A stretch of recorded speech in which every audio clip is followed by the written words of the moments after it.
Hey, we are live. Awesome. Well, welcome to episode 19 of the podcast, How Do You Know That with Robert Hollis. And we are so glad to have you with us today. Before we get things going, if you are watching us on YouTube, please hit that like and share button. Also, as well as the subscribe button to subscribe to our YouTube channel. And if you are listening to us elsewhere in the podcast universe, please like and share this with friends and help us spread the word. Also, if you'd like to join our exclusive community, the Inner Circle, you can join us by going to roberthollis.com/join to register. There will be a lot of great exclusive content, and you'll be able to participate in our very special breakthrough sessions taking place every Thursday at 3 p.m. Pacific, 6 p.m. Eastern Time, and they help you move forward to the next level. Today is episode 19 of How Do You Know That? And our topic is looking ahead. Now, allow me to introduce our host of today's show. He is an entrepreneurial evangelist renowned for his incredible achievements. He is also known for inspiring countless of individuals around the globe with his unwavering determination and spirit. And he has also helped 67 people as of this date become millionaires. Known as a mentor, GPS to success, and a dear friend, ladies and gentlemen, Robert Hollis.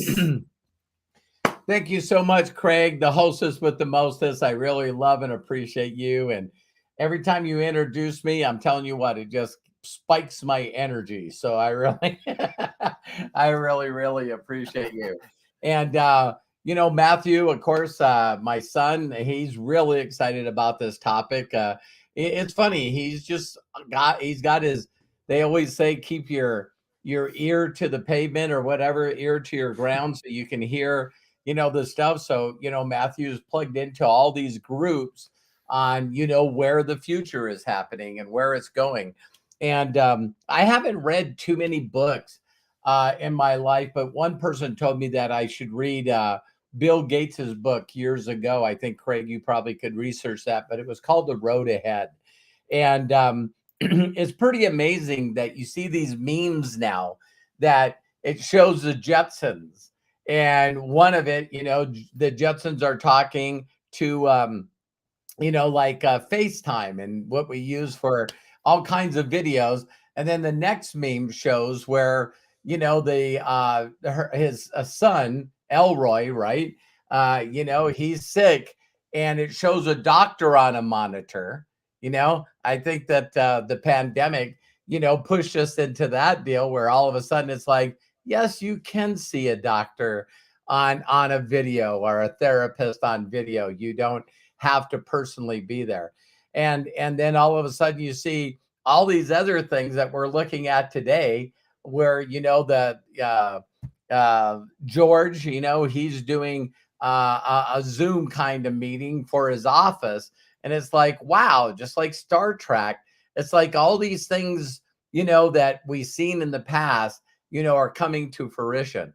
So I think it's pretty amazing that we're talking about, things that were done in movies years ago that are now coming up. But like, what is going to happen in the road ahead, looking forward? And again, there's this large group of people.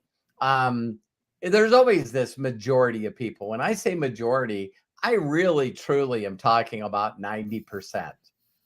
And if you've ever heard of the real estate boom or the Wall Street boom, there was a thing called the internet boom.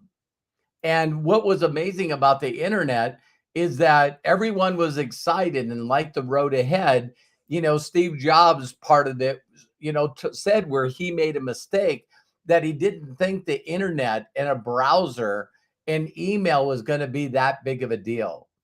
But the second that he realized it, he stopped everything that he was doing in his company to make sure that he came out with Internet Explorer and Outlook Express. Because the second that it makes you realize that if I don't get ahead of this, or at least stay pace with it, I'm going to be left behind. And there was a phrase that Bill Gates said in that book that I don't hear a lot of people saying right now, but in my opinion, it should be brought back. And Bill Gates said once he discovered the internet, that he believed in the future there was going to be two kinds of companies. Ones that were using the internet, and the other one was out of business. And so I don't think a lot of people are embracing AI as much as they were the internet. But I am saying that statement right now, that there's going to be people that are going to be excelling in the near future. And it's going to be two groups of people that are not excelling and people that are going to use AI and excelling. So I have one more comment before I turn this over. Is my wife and I always watch Sunday Morning. I just think it's one of the deals out there that they get into the news, but they usually are always doing a positive twist on everything. And I just love that. It's one of the longest running programs out there, like 2020. They've just been doing it forever, right? And so one of the things that they talked about is that there's two different schools right now. All right. So imagine in this world where people got opinions, and there's a group of schools that are now teaching children to use AI, and they're 100% okay with changing the way they think, believing that the people that use AI for whatever question that they have or whatever problem they're trying to solve, that's what they're going to do. And then we got a whole nother group of schools that are probably the majority of the schools is how can we stop AI? How can we stop these kids? How can we? And see, one of the biggest things that they're saying is writing a thesis to get your doctorate or your PhD, that, writing a summary that comes from your own personal thoughts are the way that you're supposed to advance to the highest degree. Right. And it's like, oh, who brought up that rule? Why does a paper need to come from original thought to prove that to become a doctorate in anything, that you have to write your own beliefs of what you think something may or may not be? And I just think, and it's not that you are pressured to come up with your own thesis or belief to get your doctorate and become a PhD. Is that there's still someone with another opinion that's freaking grading it.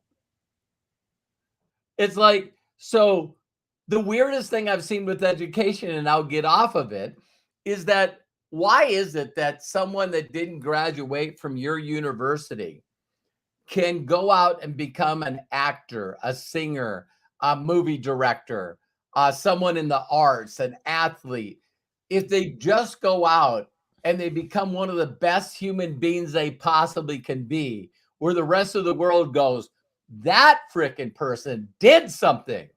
Well, then you get a honorary degree.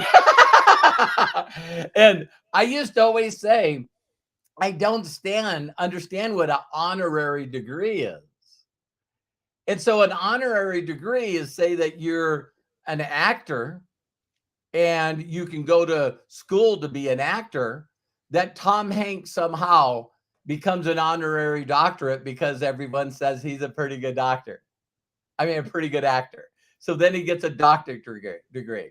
And so my whole thoughts were, the reason that they do it is because if you have honorary doctorates on your list of people on your school as having the honorary doctorate, then you can say, listen, our honorary doctorates know our people that have degrees make an average of $1 million a year, because one of them honorary degree at Stanford is Mark Zuckerberg. And he quit Stanford to start Facebook, but they're like, hey, we should give this guy an honorary doctorate so we could say, hey, billionaires are graduated from this school. I know we gave it to them, but then we can. So that's my deal. I'm super, super, super, super excited about the future and looking forward and ahead. And that's just my opening statement. But I know that I get to learn a lot on this Zoom, because I am just so proud of my son Matthew. He keeps his thumb on the pulse, his fingers on the pulse of what's happening out there, and he's obsessive about it. He's excited about it. He knows that he feels like he's learned everything up to this moment in time to capitalize on the AI, the audio virtuality, the virtual reality, the augmented reality. He just really believes in that. And one of the things that I know that is going to be the biggest play for Matthew is he's always said, him being homeschooled, that he always said that there's got to be a more engaging, emotional way for people to learn. That if they were engaged, if they're paying attention. I don't know how many of you have crammed for a test, and then now they ask you what's there, and I don't remember any of it because I only focus for the moment that I need to focus to pass the test to get a grade, and then I don't give a rip about that stuff. You know what I mean?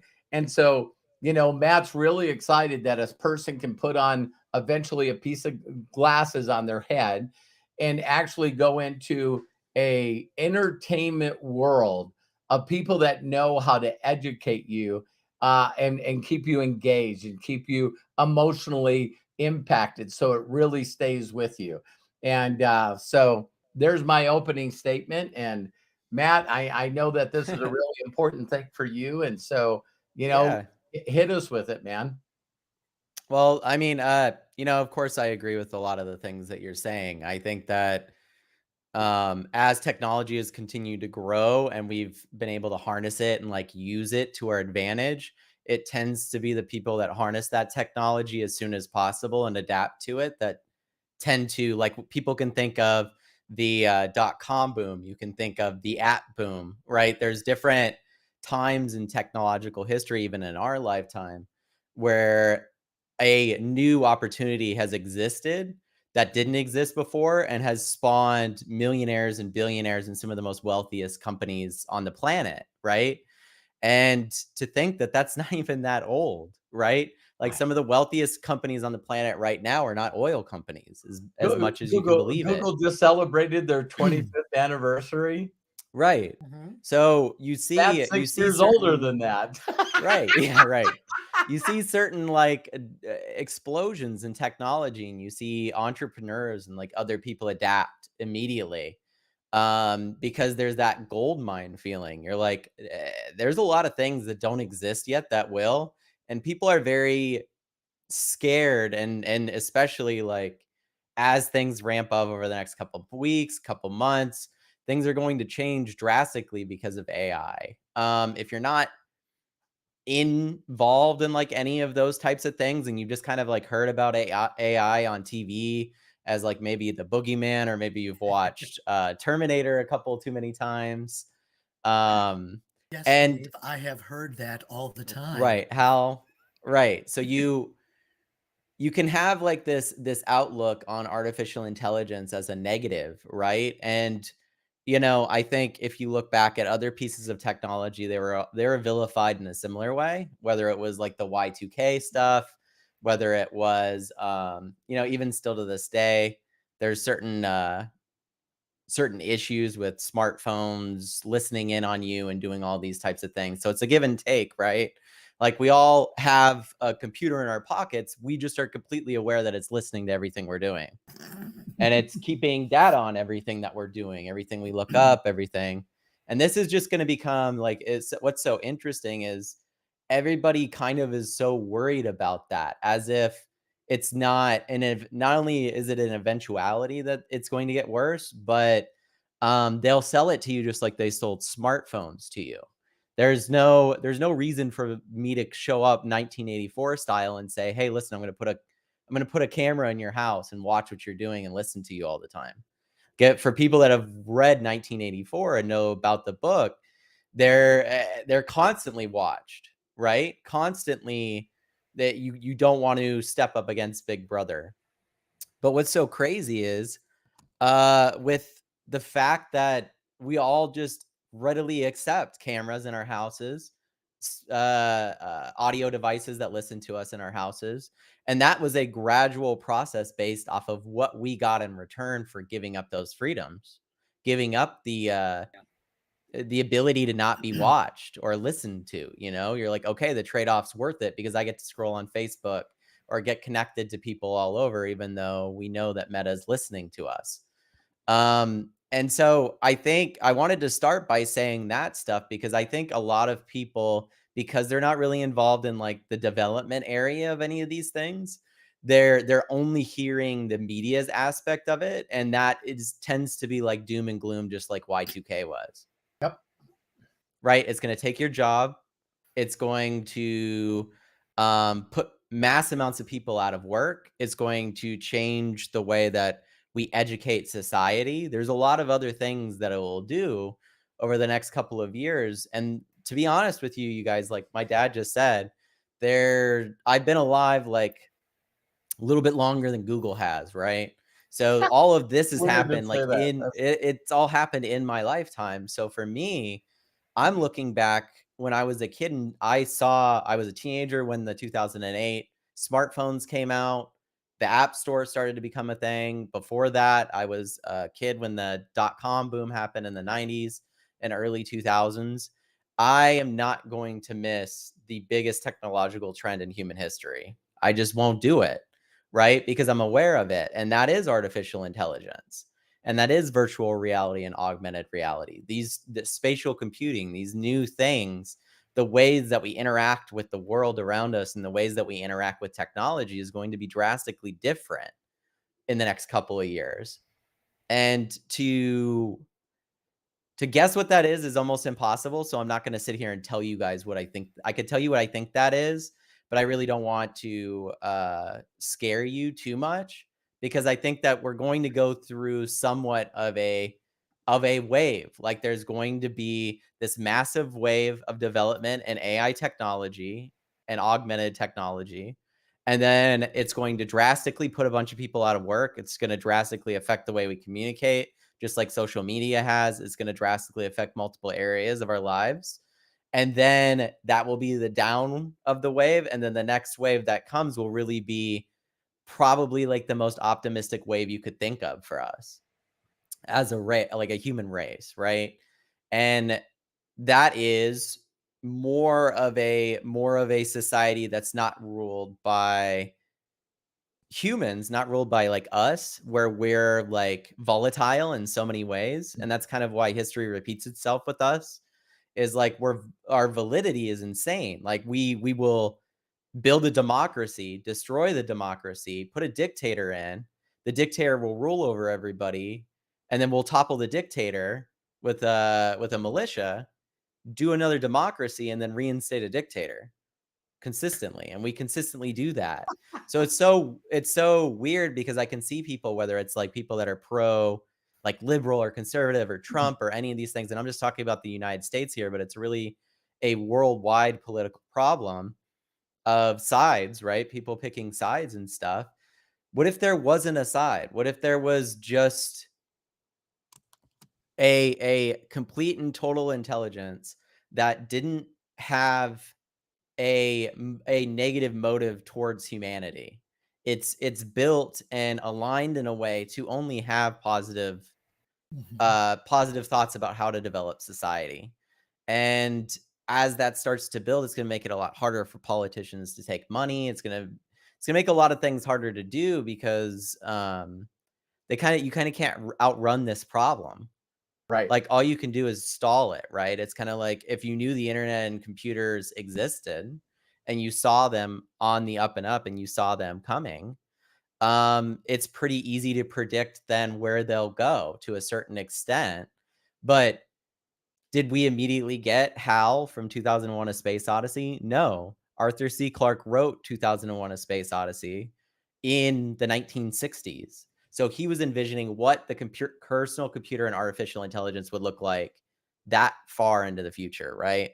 Mhm. And when that was happening, he very well could be right. We very well could be in a HAL 9000 situation, right? Where like an AI is telling us what we can and can't do and dictates what whether we live or whether we die, and we might end up there. I'm not going to say that that won't happen, but at the same time, I'm optimistic that that's not going to be the case. I think we'll be more in a utopia than anything. But before I get into like what I think will happen in the next couple of months, next year, because I want to get to the stuff that's more immediate before getting into like the thought thinking, I want to open it up to you, Craig, and then you, Dad, on not only what I'm talking about, but just in general. Like, what do you guys think about it? And what's your aspects or outlook on it? I personally am looking forward to the new technologies, the new ways of thinking, because that's like, Robert, you do say this. I mean, you will not move forward in life unless you have something to look forward to. Right. And that is looking ahead. Now, yes, I mean, there are the people of the, I don't mean that, I'm not calling anybody out when I say this, who are I'll do that. Go ahead. Okay. Who are of the conservative beliefs. But here's the thing, as humans, it's our nature to want to move forward. It's our nature to want to be better, to find out new ways of doing things, to advance ourselves, like it also says in the Science of Getting Rich. So what is wrong with that? Well, we want to be in control, but yet at the same time, we don't know what to expect, and people are scared of the unknown. Yeah. And especially when it comes to, okay, Matt, with the AI,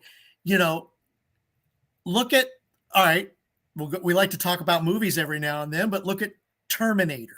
Look at the 2001: A Space Odyssey, I, Robot, all these movies that have said, okay, here's where the future's going. But they also bring up the fact that, is it a good thing? Is it not? How are we going to control it? How do we make sure that it doesn't take over what we are, who we are and what we are?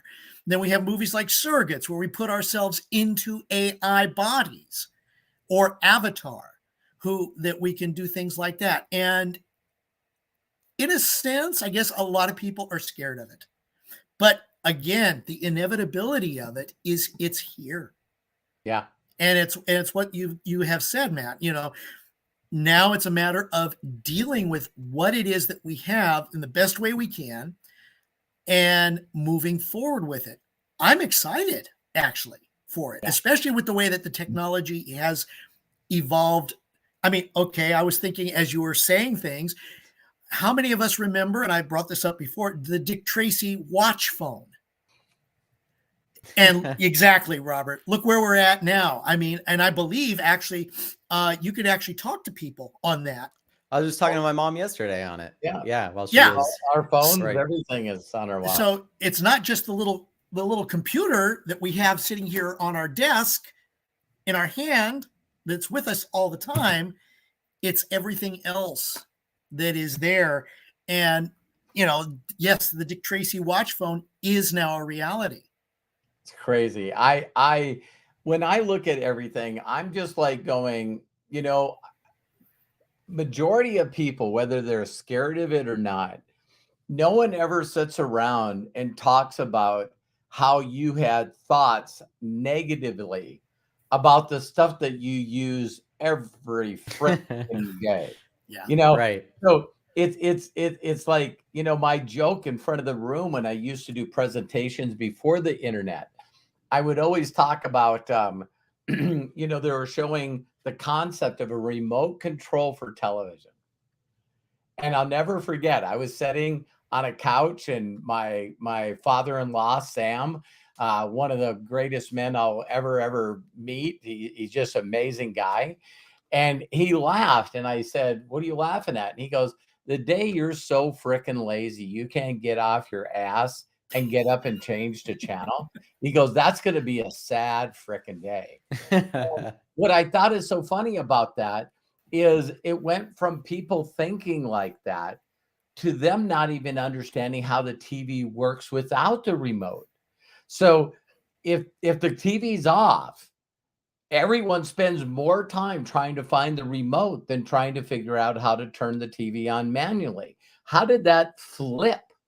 Yeah. That totally flipped, where I'm not even going to walk up to the damn TV and turn it on, and it's got an on-off button, it's got a up and down channel, and it's got a up and down volume.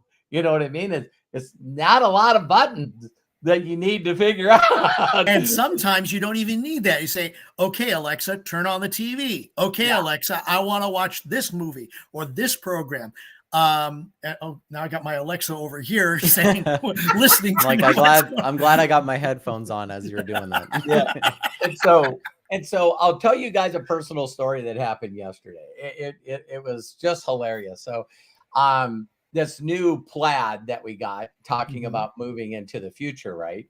When Matt was the first one that bought a Tesla of anyone I knew, right? And then Matt takes me for a drive, and I go, Matt's always been, on the cutting edge. That's just what Matt does. Yeah, I don't like cars either.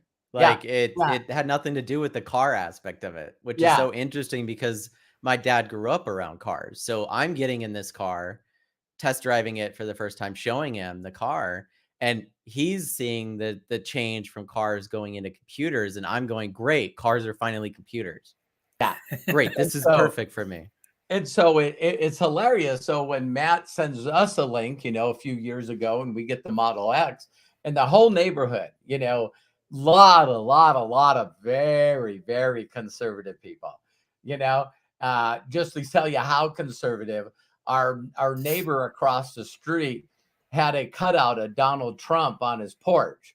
You know what I mean? During 4th of July. I mean, I'm telling you what, the fireworks go off here and the American flag is there, and that's the deal. So the only thing that bothered me about the new plaid was it had this giant ugly license plate holder on the front of it. And I was like, I'm going like, geez, that just ruins the whole look of the car. So I looked on videos, found YouTube videos, and found out that they just used double-sided tape to push that on the front of the car.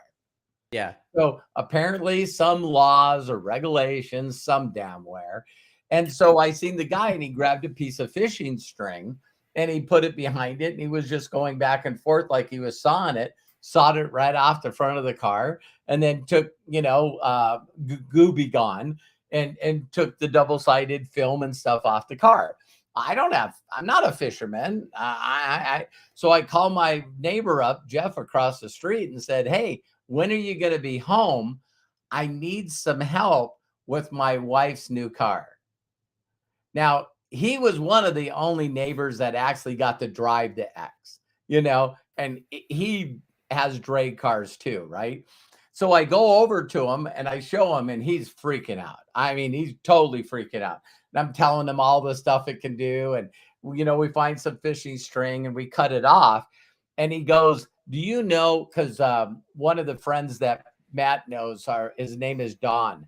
And so we got, Jeff is 51, I'm 61. And then Larry's 71, and Don Schlegelmelch is 81. These are all my friends that live in this nice area. Neighbors. Yeah, retired people, right? So Don always on Friday nights, at 5 o'clock, you get off work, you all go to his garage, and everyone sits around and bullshits. It's pretty funny to hear all these different age differences of the way they think about stuff, right? So when they heard I got the X, it was that same BS that everyone's saying out there. They start on fire, they cost too much. How would you like to get stuck in traffic with these things? When you have to pay 20 grand to replace the battery, people are not going to be.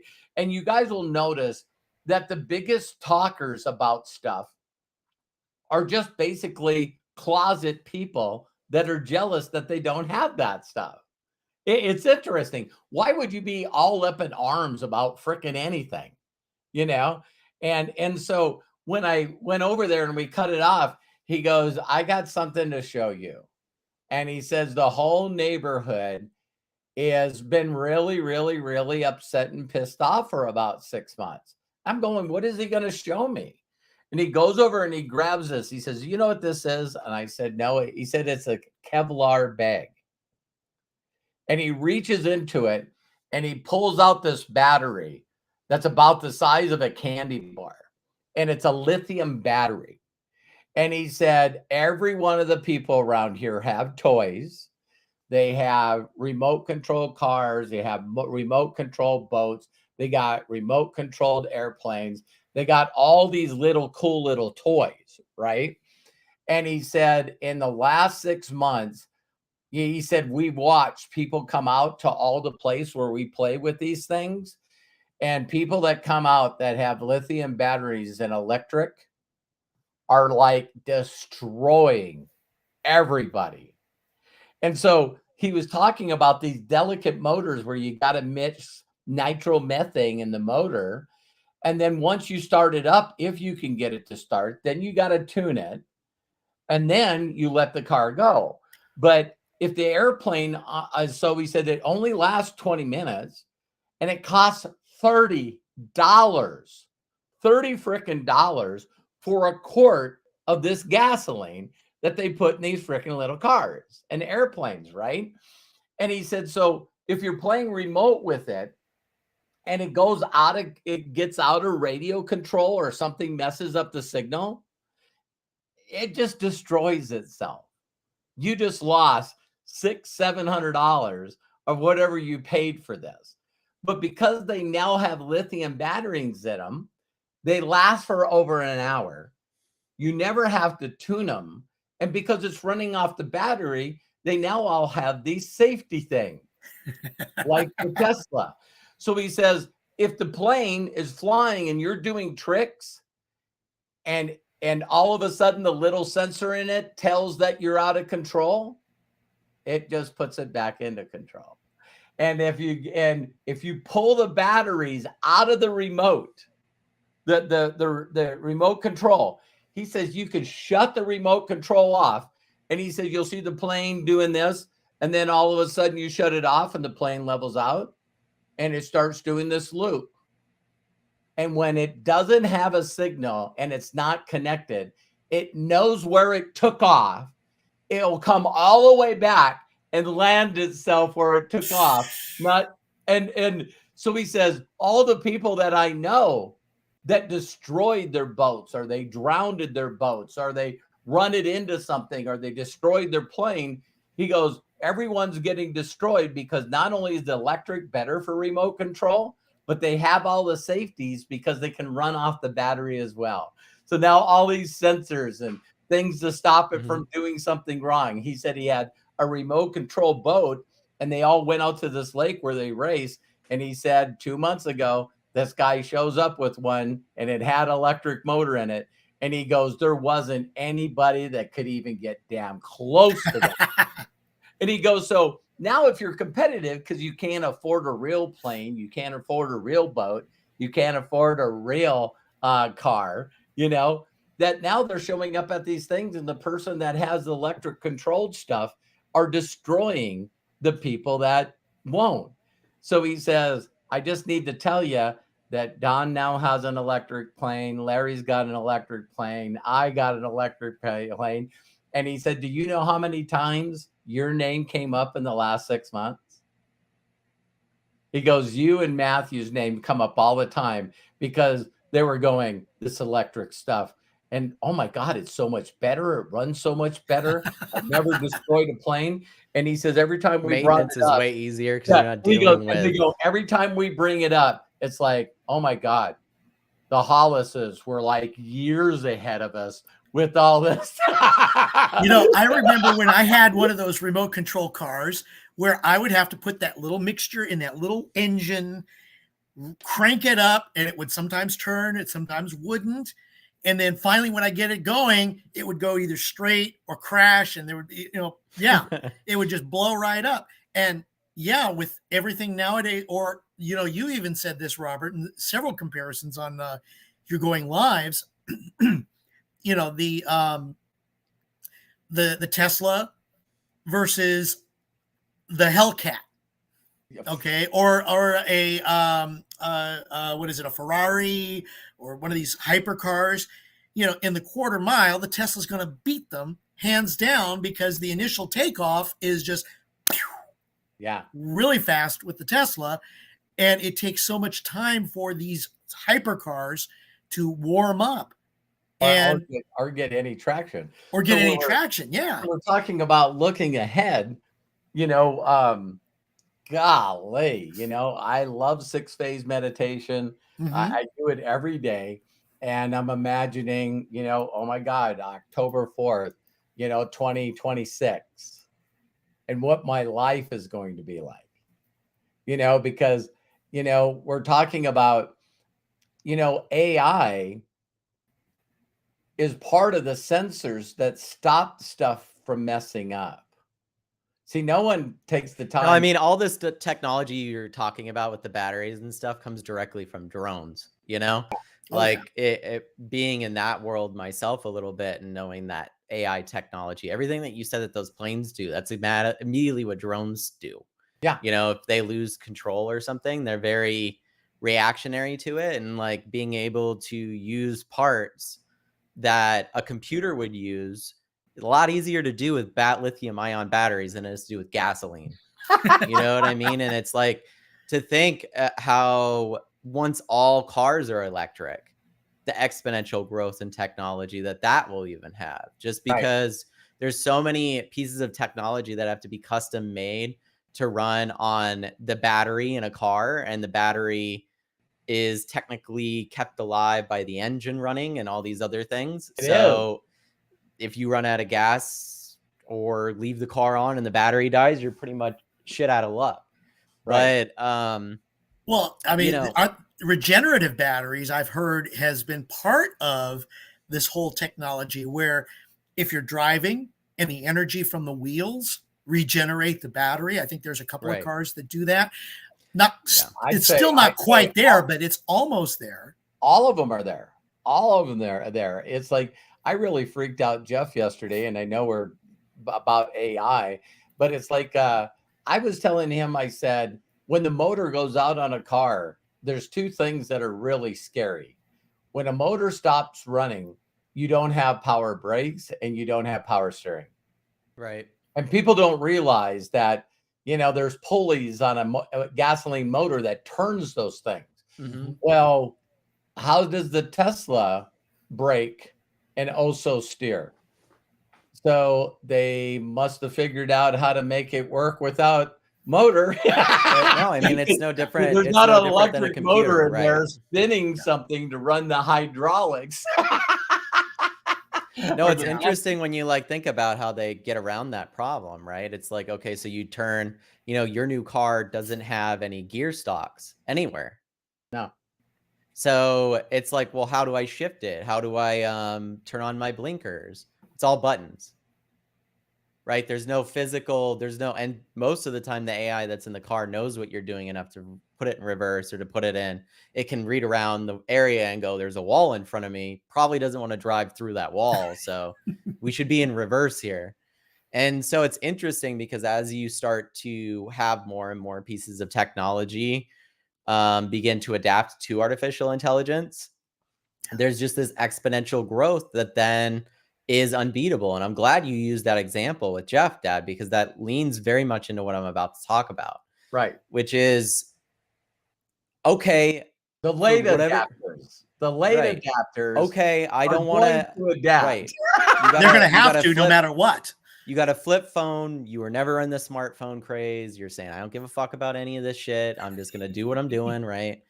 Yep. It's impossible in a sense to ignore what's about to happen, because it'd be like ignoring energy in a way. It's like, no, I'm going to just keep lighting candles. Right. Because there's really no place that this won't affect. There's really nothing that it won't affect in our lives. And there's multiple reasons for that. It's the difference between the way that human beings learn and artificial intelligence learns. Artificial intelligence can learn in a simulated vacuum, and we can't, to a certain extent, without computers. We have to build computers to then run simulations to then go, okay, if that velocity hits that wall at that speed, then it's going to destroy the front of that car. Back in the day before, what we would do is just build a lot of cars and then slam them into the walls repeatedly and go, The energy hit here better. It hit here better. We have to develop that. Now we're throwing maybe 1 or 2 cars at the wall, and those have already gone through thousands of tests on a computer on whether the weight distribution is different. Yeah. All these different things that will change, even where the energy went in the car can be sensed. Mm-hmm. And so as technology starts to grow, we are pushed up against our own limits. And we've been in this stage now for the last decade or two of having kind of this like symbiotic relationship with it. Symbiotic means, it's as much part of our lives as we are a part of its, right? Right. And so it's like you can't live a life without technology, and technology can't live a life without you yet, right? It's not, that phone does not work for humanity unless if humanity uses it. Right. Right. And it's going to be a really weird situation when AI gets to a point in the next couple of years where it doesn't need a human to use it for it to figure things out or do things. Because Right. every single AI model about right now, whether it's ChatGPT, the stuff that Microsoft is doing with Bard, or Google's doing with Bard, all of the different AI technologies that are being worked on right now have been trained by human beings. They haven't been trained by other artificial intelligence yet. So they're sitting in large warehouses with the biggest computers you've ever seen in your life, being trained on all of the information that we have available. And that's why you can go on to ChatGPT and ask it about pretty much anything, and it knows the answer, right? Because it's been trained on all of these things. But it's not at the point yet where it's making calculated decisions that haven't been made yet. Right. Right. It's not in the, oh, let me solve that solution that humanity's had this whole entire time. Sorry, I have a fly around me for some reason, but it just is a weird thing, and it boggles the mind to think about, because we've always solved our own problems, and we've used computers and technology like we use a pickaxe. But wait a minute, right? Matt. Wait a minute, Matt. Not to disagree with you. Sure. But I believe that we're in a time in the world where humans can't solve their own problems. Elaborate. And I'll tell you why. There's too many freaking opinions. There's too many people that are around power and money and competition. That one example, and then I'll get off of it. Regardless of your beliefs on gun control, here's one thing that it's now 89% of the people, and they say if you get over 60, it's the majority, right? 89% of the people, if I right now wanted to drive a semi truck, I have to take a license and do more training to drive a vehicle that weighs 40,000 pounds. If I want to be a pilot, if I want to have more than me in the airplane, I got to get a better license. See? So now if you're driving a truck and now you're carrying around gasoline or very, chemicals that can kill people, you got to have a better license. You got to have more training. So there's only 11% of the people on the planet that go, okay, if you can buy a rifle that can shoot 1,000 rounds in a second, is there any way possible we can do background checks on people and we can get them to do a little bit of training, and they would have to take a test to get a license to carry a bazooka? Do I need a grenade launcher? Do I need a tank? See, it's funny. Some of the stuff out there is just freaking common sense. So even the people that love guns, that are all on the Second Amendment, they're going, listen, I think it would be okay to make someone take a little bit of a mental test, a little bit of practice, a little bit of testing, and then they should be licensed to have stuff like that. You're thinking logically, Robert. Yeah. And so the people that are the rightest on the rightest, most conservative side of the right to bear arms is now going, I don't think that someone mentally ill should be able to walk into a gun store or go to an auction or go to a what is it, trade show Mhm. and buy something that has the ability to kill a lot more people faster. Do you guys notice I even use my words different because I do like guns. I do. I Yeah, own a you gun. own. Yeah. Yeah. So it's like, but if you're telling me that someone that has a little bit of problems and now we're figuring it all out, right? That, okay, well, wow, the cops are called to this person's house and numerous times that the person wrote a manifesto or whatever you call it on social media saying, I need help. And yet this person gets a gun and goes down and kills a bunch of people. It's just like, wow, so some of you might have issues with that, but I believe that if you think of the internet, for instance, the internet, I believe that a majority of the people now will say that the internet was a good thing. That you look at what we're doing right now, of every one of you, regardless of where you're from, as long as you can find Wi-Fi, can watch a podcast like this and chat in. And thank you, Melody Ryba, for being a super chatter and giving $20 that goes to Thanks, charity. Melody. Yeah, Thank you, Melody. it's amazing to me how much people don't want anything to do with it. And then you have the people that are in it that want to fight it. You know what I mean? But my point, I was going, why did I go on that tangent? I went on that tangent because 89% of the people in the world says, yeah, I think a mental test, I think maybe a little bit more testing and maybe a license for, artillery and guns like that should be required. But yet our freaking government has got people in there that are getting paid, that have power, that are all about control, and they would rather fight for the right to be right than even let the other side win. Do you guys know, in every issue that's out there right now, not one issue has 89% of the people agree that something should be done, and the people that are elected in the office won't do it. So that's why I got on that tangent Yeah, I about mean, Yeah. because The that keeps lobbyists and going, everything. you human beings this don't is know. all, yeah, this has all happened before. Yeah. It's Mhm. not anything abnormal, and all you have to do is just like look back in history. And it goes back to what I was saying even earlier. There's always a moment in time in history where and you can see this in countries even in the last couple of decades. Um, we're moving towards a place of even more instability in the United States because we live under kind of an oligarchy dictatorship masked as democracy. And that tends to be the way that it works in the modern day, at least, because you don't have as many people just showing up and going, "Hey, shoot me." You know what I mean? Then you'll end it.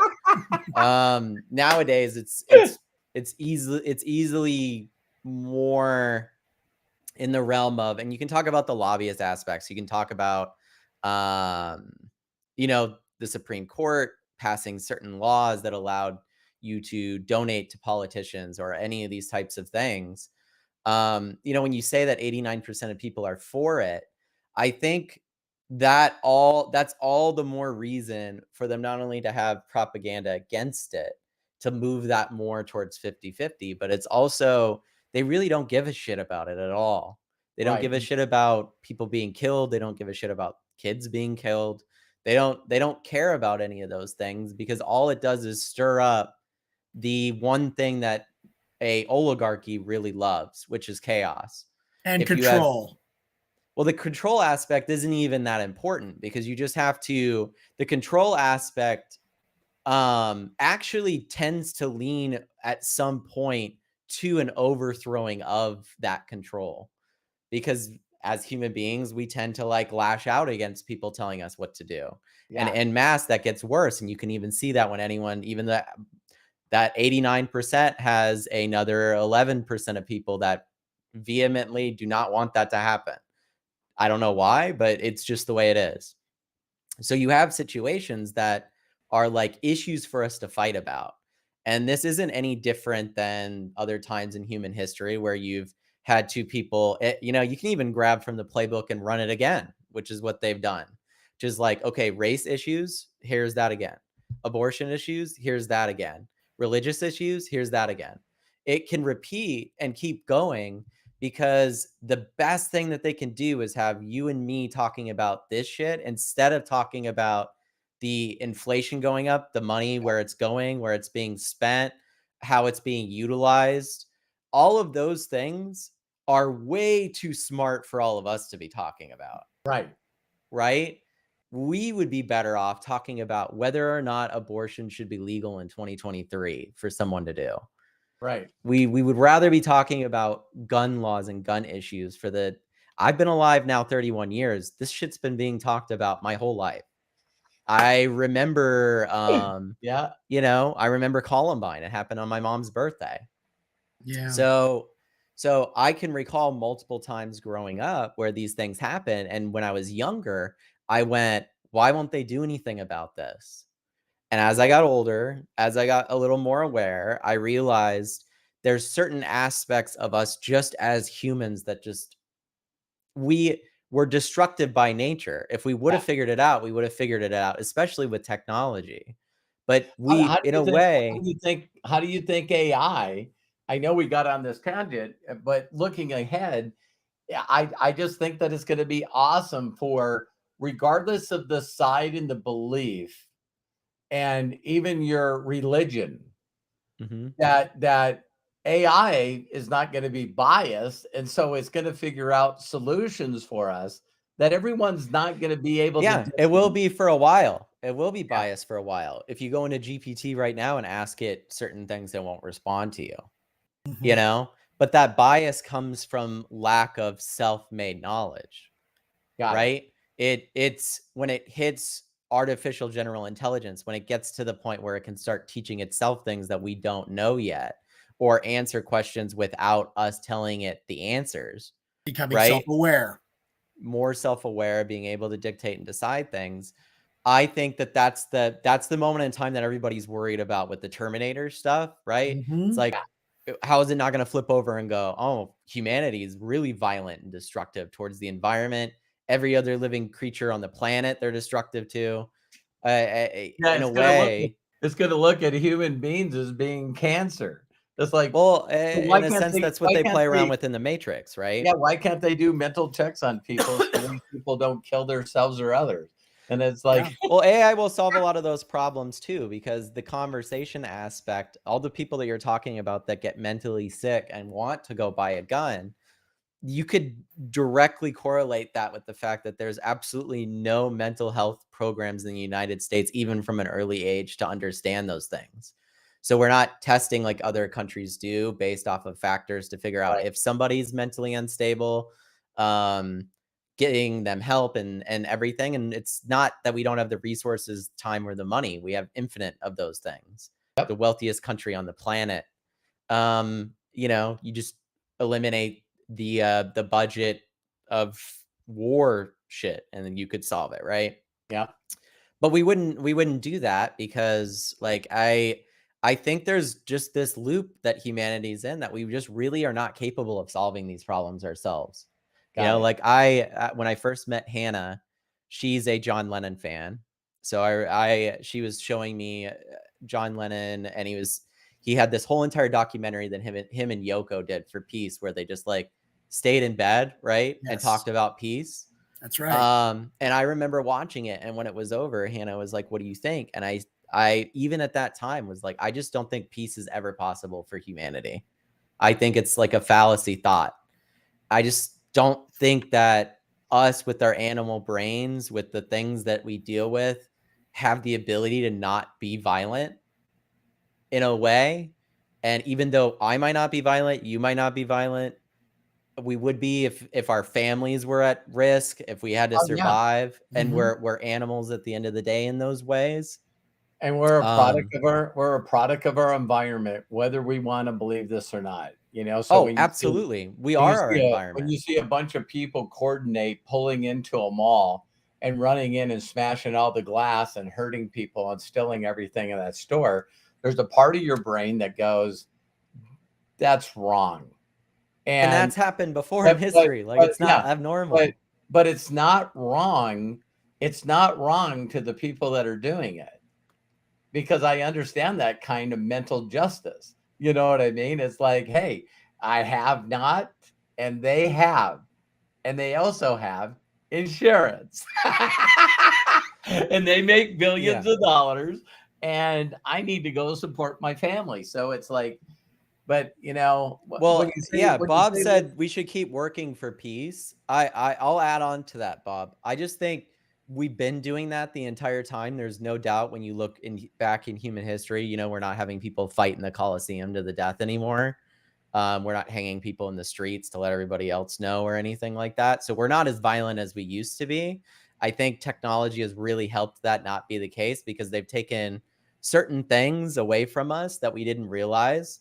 And you don't realize it until you're like, one of the biggest things that people have said that social media has taken away is, what is it, the second place, or they call it the third place? Do you guys know of this theory? No, That never heard of it. people before the internet and social media existed had a second place that they would commune after they were done working, and that was their social space, whether it was a bar, an activity after work that they would do, or something on the weekend. A garage, right? With And this is how human beings used to connect. There is a correlation, not in us being less violent based off of us just all of a sudden going, hey, we're not going to be violent anymore, but based off the fact that technology has taken away that second place from us, that we no longer are going out in the world. And so therefore the violent people are staying at home, and maybe they're drinking and watching TV instead. So then they don't get their gun out when they're drunk and kill somebody. Right. There's certain aspects that technology has saved us in, but it's only because it's kind of saved us from ourselves, right? And I think it's really interesting when you start playing around with those thoughts, because a lot of people would call that pessimism, right? Like, oh, okay, I'm not thinking optimistically about humanity. I just don't. We're still the same creatures we were thousands of years ago biologically. But I look at myself, Matt, in 40 years, and the way I think and the way I act and the way I do everything. It's just part of awareness, and that constant awareness of just like, you know, I can do better. I can make a bigger impact. I can find, I posted in the thing when we're talking about peace is, you know, love is the answer. Here's an interesting thought for both of you guys. Do you think that that's inherently something as a human being you do, or do you think that we all strive for those things because socially in a tribe mentality, we're taught that those are the things that are the most idealistic to be as a human being, is to be a kind, nice person that does positive things, has a positive impact. So we perceive that as the best of the good. So then we're going, that's something to strive for. That's something to accomplish. That's something to achieve in life. As where if you take the same biological brains and bodies and you go back 1,000 years, conquering and conquest and killing and seeking those things was something that we did. And because it was so normal and they saw that as the highest thing you could accomplish, we all did it. Yeah. And that flipped over at some point. You could call it Christianity growing in the world, and Islam, these beliefs that were more based off of judgment in the afterlife, right? Because the reason in Greek and Norse mythology, if you killed somebody, you were going to Valhalla in war. That was good for you. Yeah, but when religion came into the deal, there's been more people killed in the name of God with religion than any other war. Now, because it's those ideas. It's in the doctrines of those things too. Yeah. So now all of a sudden, you know, Craig doesn't believe the way I believe. So the easier way is just to cleanse it. You know, just get rid of those people. But that's what I'm saying. So you could have a belief system that a majority of people, I would say, you know, there's people that are crazy in every religion that are like, you're going to burn in hellfire and everything. But I would say a majority of the people that are Christian that I come across love the heartfelt aspects of God and that religion. Right. If that was the Bill case, Shoemaker here says he refers to it as you have evolved or evolution. Right. Right. We've evolved from being the caveman who goes out and hunts the mammoth to being, and maybe But religion has I had have something to do people with that too. I have It's a interesting though, because we do have massive, insane size, and I've seen them. Mhm. Factories that slaughter cows in mass at a level that you could never imagine. So to say that we're not violent is because the mammoths aspect doesn't exist.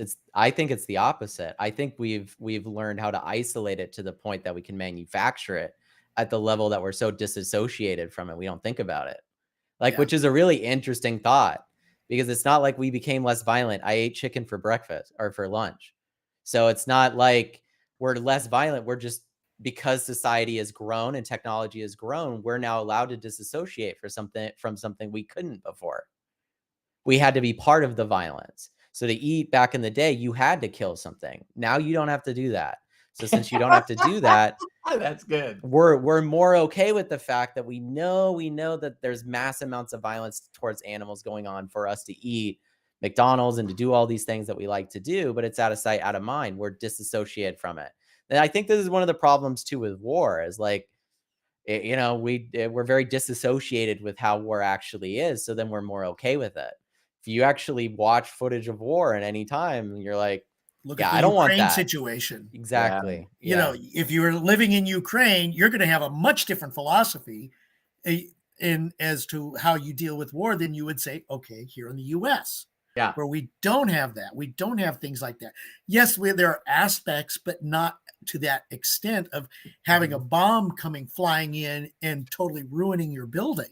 Let me ask you this, guys, because Bob brought up a good point. I just want to hear your guys' thoughts on this. Do you guys think that morally society at this point is based off the 10 commandments of the Bible? Like, do you guys think that was a drastic aspect change in the way that society is? And I know we were talking about AI, but Yeah. looking ahead is really us, right? We're like talking about humanity. So Though I think it's part of goals that we want to have. And I wouldn't surprise me, and I don't mean to be blasphemous to those who are believers, but maybe that's where the religion part of this comes through and in play. Because if you think about it, we were those kinds of people. We killed, we coveted, we stole because of the things that we wanted. And maybe religion in this regard was supposedly the gatekeeper in saying, no, you don't need this. This is how we benefit everybody. Right. Thou shalt not kill. Okay, do you have to believe in a God? I am, the Lord our God. Thou shalt have no other gods before me. Well, okay, maybe that one does not necessarily apply to everybody as far as the commandments. But if you still, but whether it's a God or as now some people say, the source, is that what you believe? Is the source? Is God what you believe? And is that considered an important commandment? So I've always felt that in a sense, religion, or shall we say morality, has a place in society to set standards, whether people follow it or not. And whether the majority of people follow it or not is another issue. right. And that is, I think it set things in motion. If you want to take it down, Moses came down from the Mount Sinai with these 10 commandments. First of all, are we sure that it was Moses? Was it not? And, okay, was it not maybe somebody who wrote a cool book?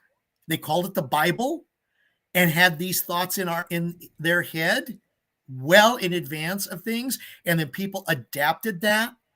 And then other people who felt this was the way to go would follow that person, whether it's Buddha, Muhammad, Jesus, or whomever.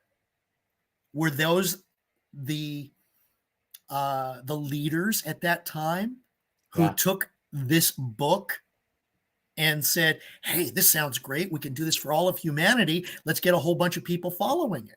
And then even still, there are, Matt, as you and Robert have pointed out, the people who have taken advantage of all of that Mm-hmm.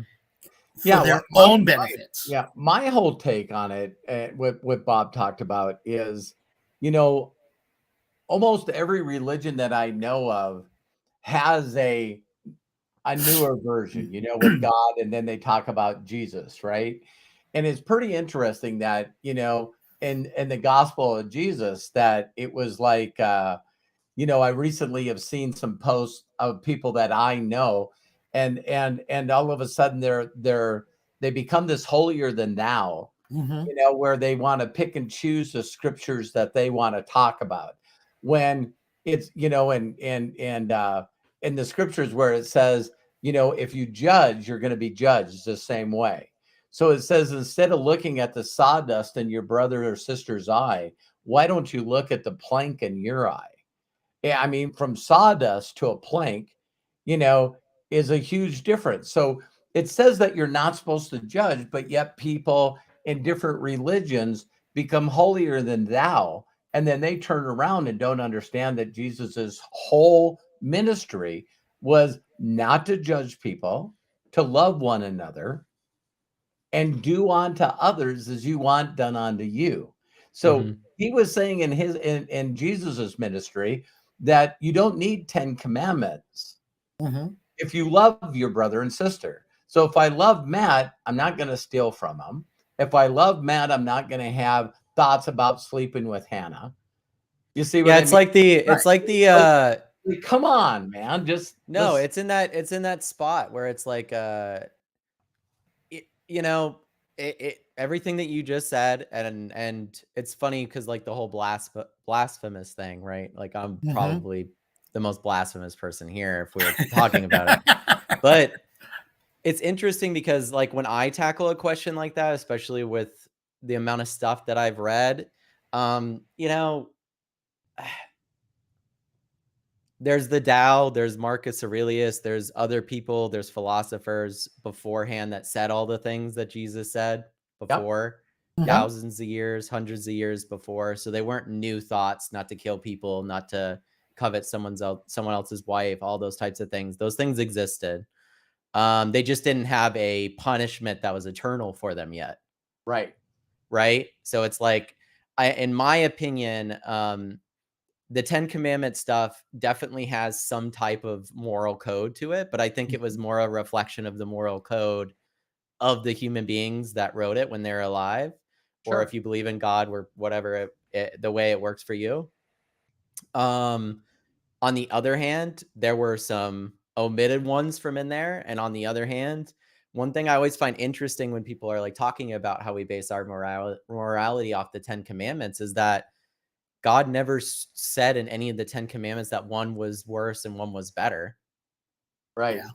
Degrees And of I sin. play around with that thought a lot because when someone goes and steals, like you were just saying, we don't kill them. When someone goes and commits adultery, we don't stone them to death, Right. right? Mhm. And yet if someone kills somebody, we We execute them. no, So I would say a most of the time. majority of the people that kill people today not only do not get a life sentence, but they do not get killed. So now, You're talking more about the US and not about the whole world because in right. China they execute people. There's a lot more people in China than there are here. So it's interesting because you could say that they don't have Christian morals, right? And that's the reason why. Yeah. Yeah. But And Or I do one think person that gets to make the decision. right. I oh do yeah. think that The the jury contra of your peers. What do we need that for? Take his right. head Well, off. it's just more the morality of the society that exists at that current time. We're more scared of the laws that take place in our society than anything.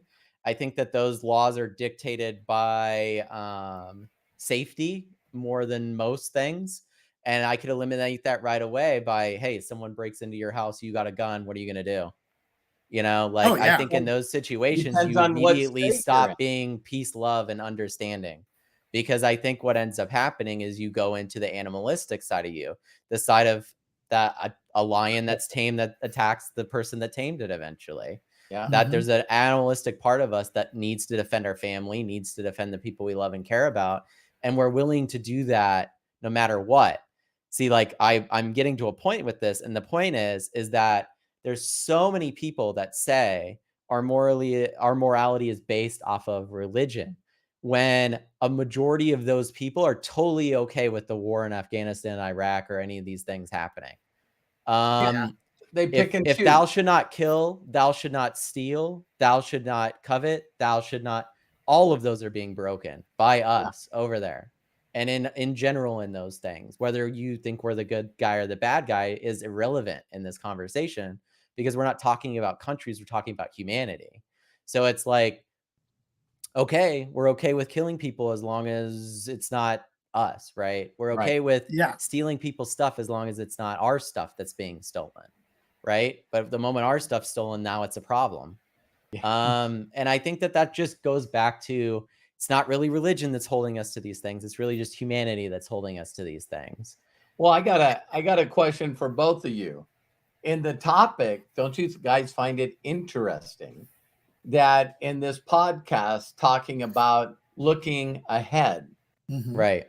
That we now I can get into time. We spend a lot of time talking about the now and the past, right? And I believe that we do that because that's just more. That's all we have. That's all we have, right?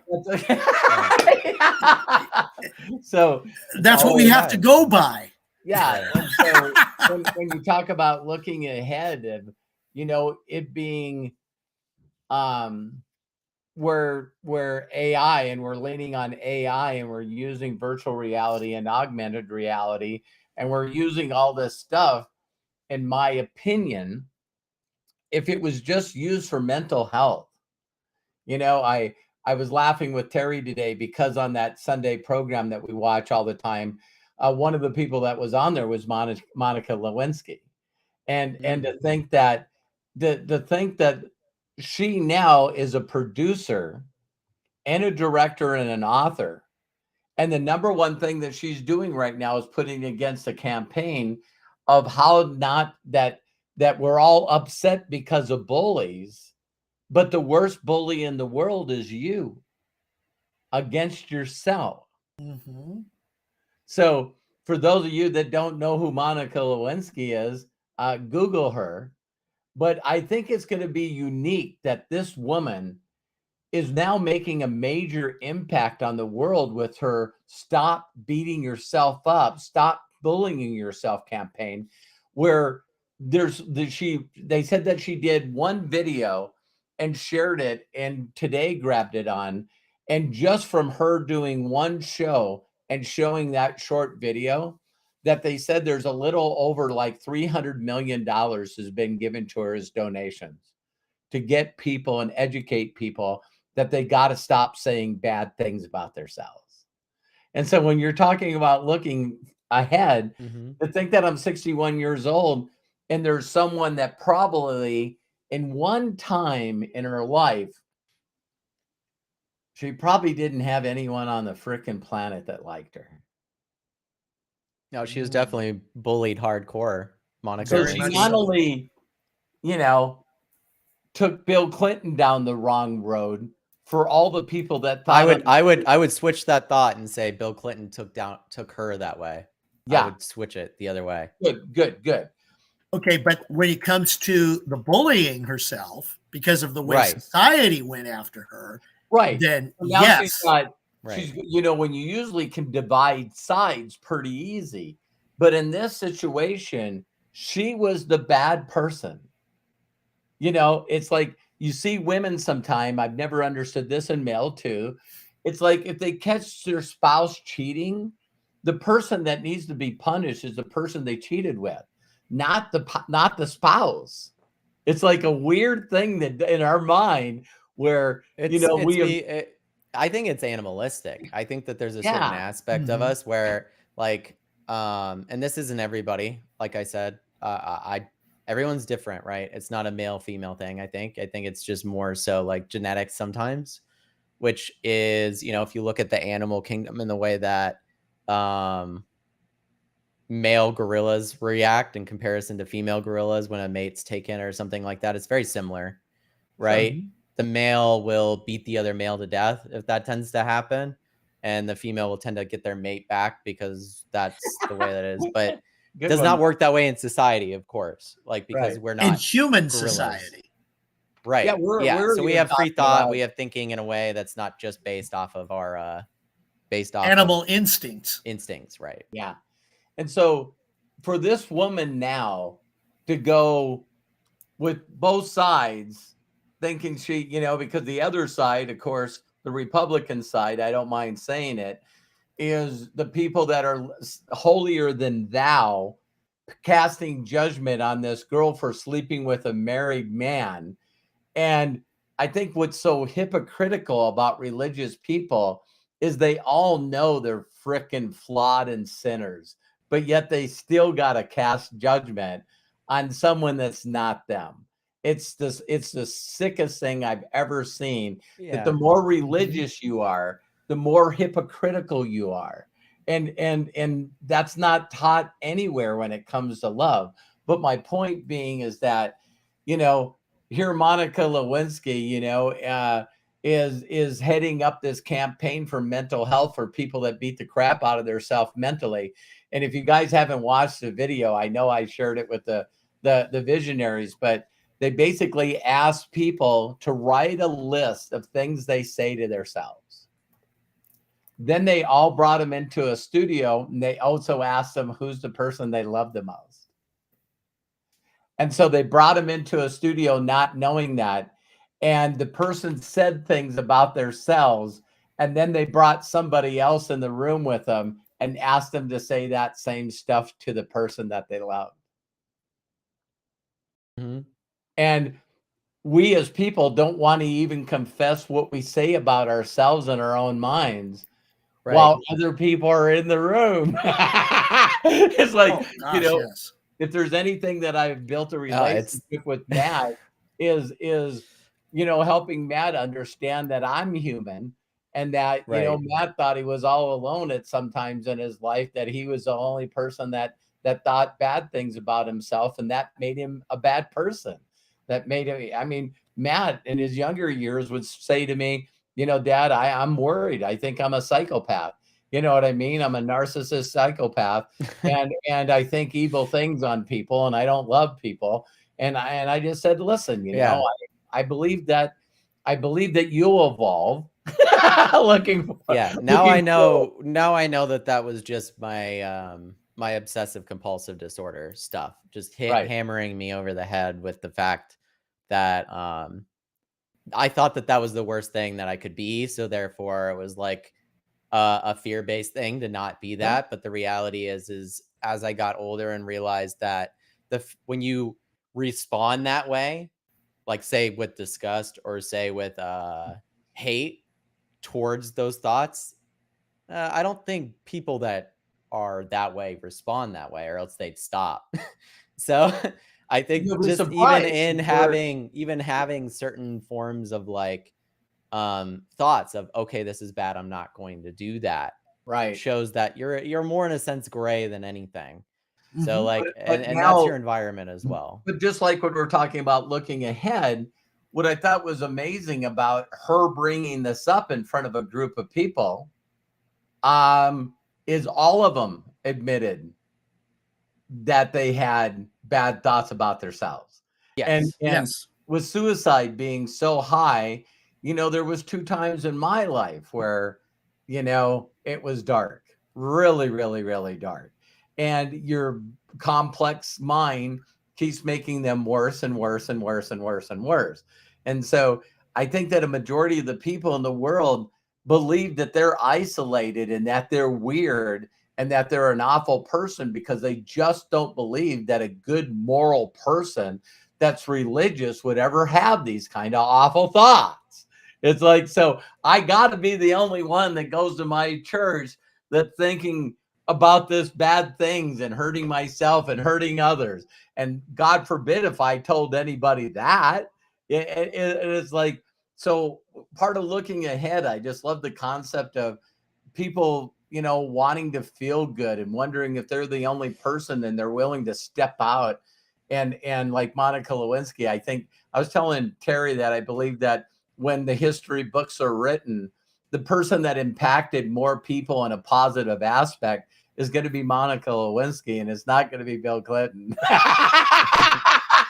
And I just think that, sometimes people look at the way their life's set up, and you either can be a victim or you can say, hey, listen, so she was the first to say, Matt, in this interview, and she says, my biggest joke right now is I tell people there's no way that you've sat in front of a therapist more than me. No, I mean, that's one of those things when you first go to therapy and there's always that feeling out. Like I've said before, it took me like 3 therapists before I found the one that worked for me. One that I could swear in front of, talk about all these things and be myself, because that's very important to the process.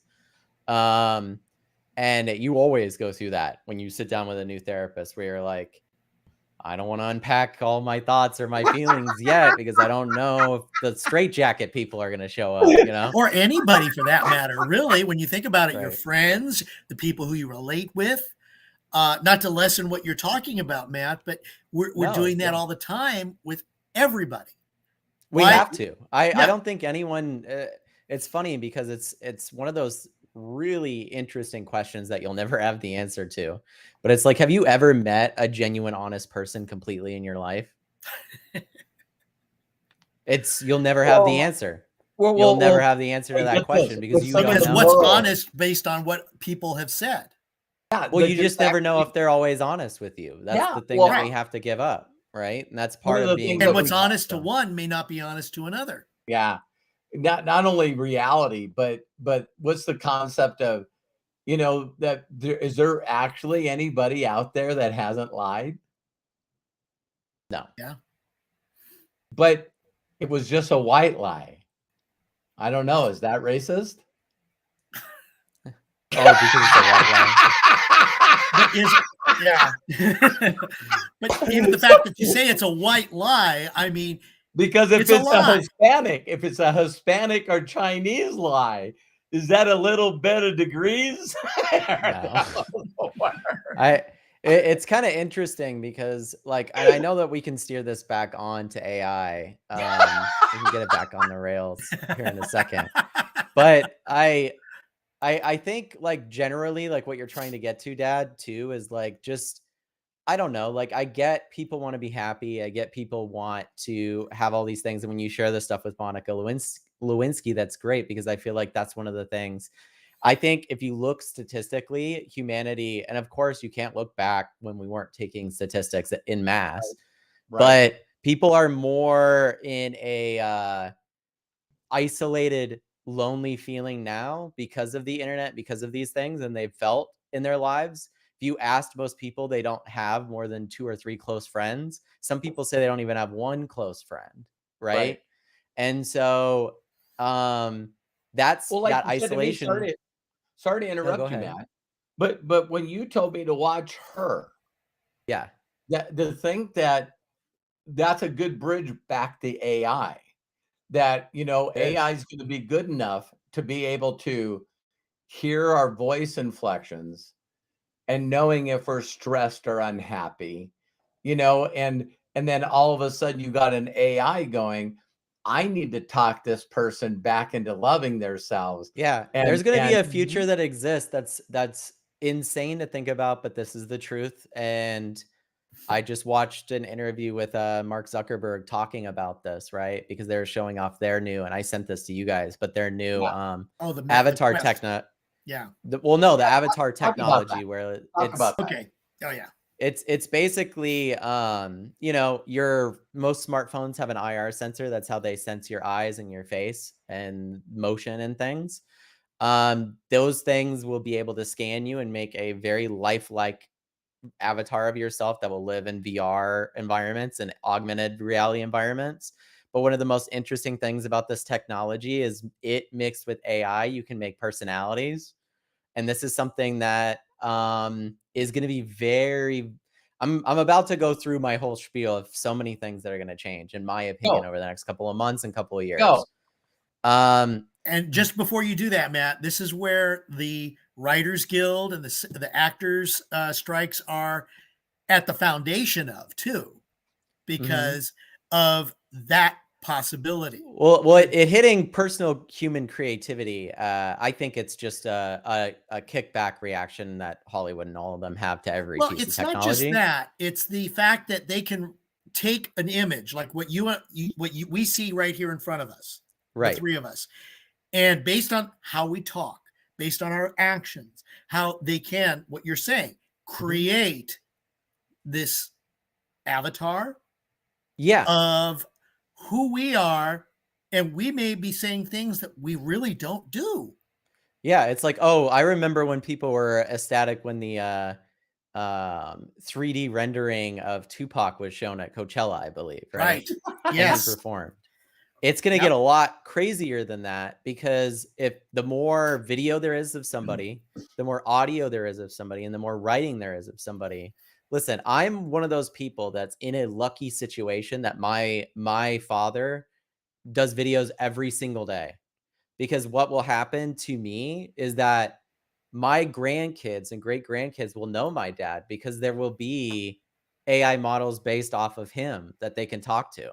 And Mhm. that's something that's very weird that people are it's an interesting little area, right? Because it's not really consciously him. On the other hand, it's been trained completely on him, right? Black Mirror plays around with this on Netflix. But it's like if you lost your spouse and then you could just have your spouse delivered, a new spouse delivered to your house that looked identical, talked identical, and was identical. How do you feel about that, right? Because they could clone based off DNA at some point and Oh my then gosh. add all the Yes. memories and do all these things. So someone could really be immortal in a way, but they're not immortal. 'Cause it kind of goes back to the Star Trek thing, right? It's like if you Deep go Space through a Nine with the teleporter, clones. Well, that too. Yes. yeah, the The teleporting thing. You go through a Deep Space teleporter, it Nine breaks up had all a your matter, right? yeah. And then on another teleporter somewhere else, it puts all the matter back together. Did it put the matter back together with your consciousness, or did it just clone you in another place and you're dead? But the clone's now alive, doing your things, acting like you is you in a sense. Like you Right. really could break consciousness thinking about those things. But I'll go into like the more immediate stuff, because we Sure. talked about that's like that's like 2 years away. No, I'm just kidding. That's 18 months away. Yeah. Right, yeah. With the rate of things are going at, the things that I'm about to share with people are really, really insane. Um, so I was thinking about the other night, and I was sitting and I sent these messages to Craig and my dad, because Elon Musk announced that at some point X might be a paid only website, right? So Twitter would just be paid only, and people would have to be verified, identified, whether it's through multiple different things, that they're human. And this is to get rid of bots. When he initially announced that, I saw everybody on the internet go like, what a fucking idiot. Right? The website's going to die. And then 2 days later, I watched Meta announce Meta AI at their big Meta Connect, right? So Mhm. AI is going to be in Instagram. You could even pull it up in any messenger chat. You could do an at Meta AI and it will pop into your chat like another human being. But what was really interesting is they also trained multiple different AI models to handle different things, gave them names, and gave them celebrities' faces and identities, right? So if you wanted to do a dungeon game on chat, Snoop Dogg will be your dungeon master, right? And he'll talk to you and respond. And it's not Snoop Dogg, it's an AI that's been trained off Snoop's voice, his mannerisms, these things, right? And all of this stuff will launch in the next couple of weeks. So it's Yeah. already going to be integrated on Instagram, all through Facebook, all through WhatsApp. Now, the problem with AI, and this will become a big problem in the next 6 months, is that at some point, you guys, it will be indistinguishable to tell when you're on the internet whether you're having a conversation with an artificial intelligence or a human being. And you won't be able to tell whether it's audio, video, or text, because they'll be able to replicate all three of those things in complete detail. How are they going to do this? They're going to do this by training off you using it. And they're already So doing that right now when you go to chat with somebody on yes, the internet or customer if you service. if you were freaking out that Facebook listened to you before, imagine when every single thing that you do in any type of meta stuff is training an AI version of who you are. Now, it's not something that they will use in the front, but for advertising, it's like a dream come true when they're doing it. They talk about it.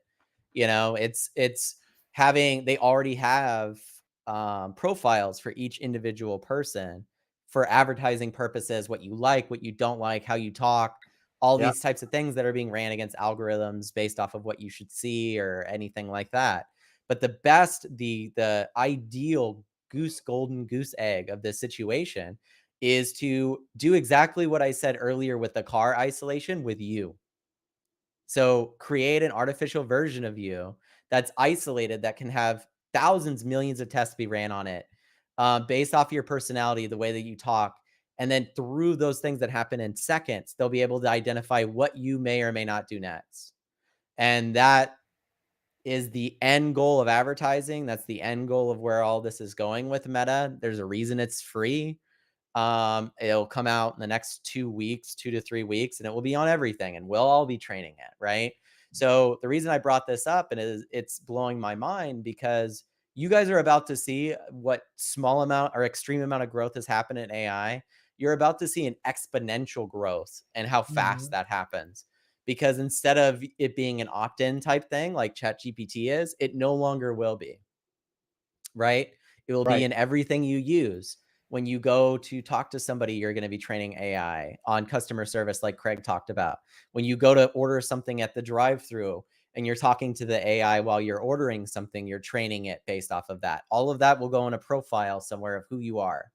And that Right. AI profile of Matt likes chicken nuggets, right? That person is the artificial version of you. But the crazy thing about it is at some point you're not going to be around anymore, but the artificial version of you will be. What are we going to do with that, right? Now, when you're talking about virtual spaces, virtual reality, what's stopping those things from existing? So, the really crazy part about it is not only the exponential growth of it, but the implications of where this technology will go as it starts to figure out how to mimic a person's voice. My dad loves sending voice messages, so it's gonna have all of that information on his voice, as if it doesn't already.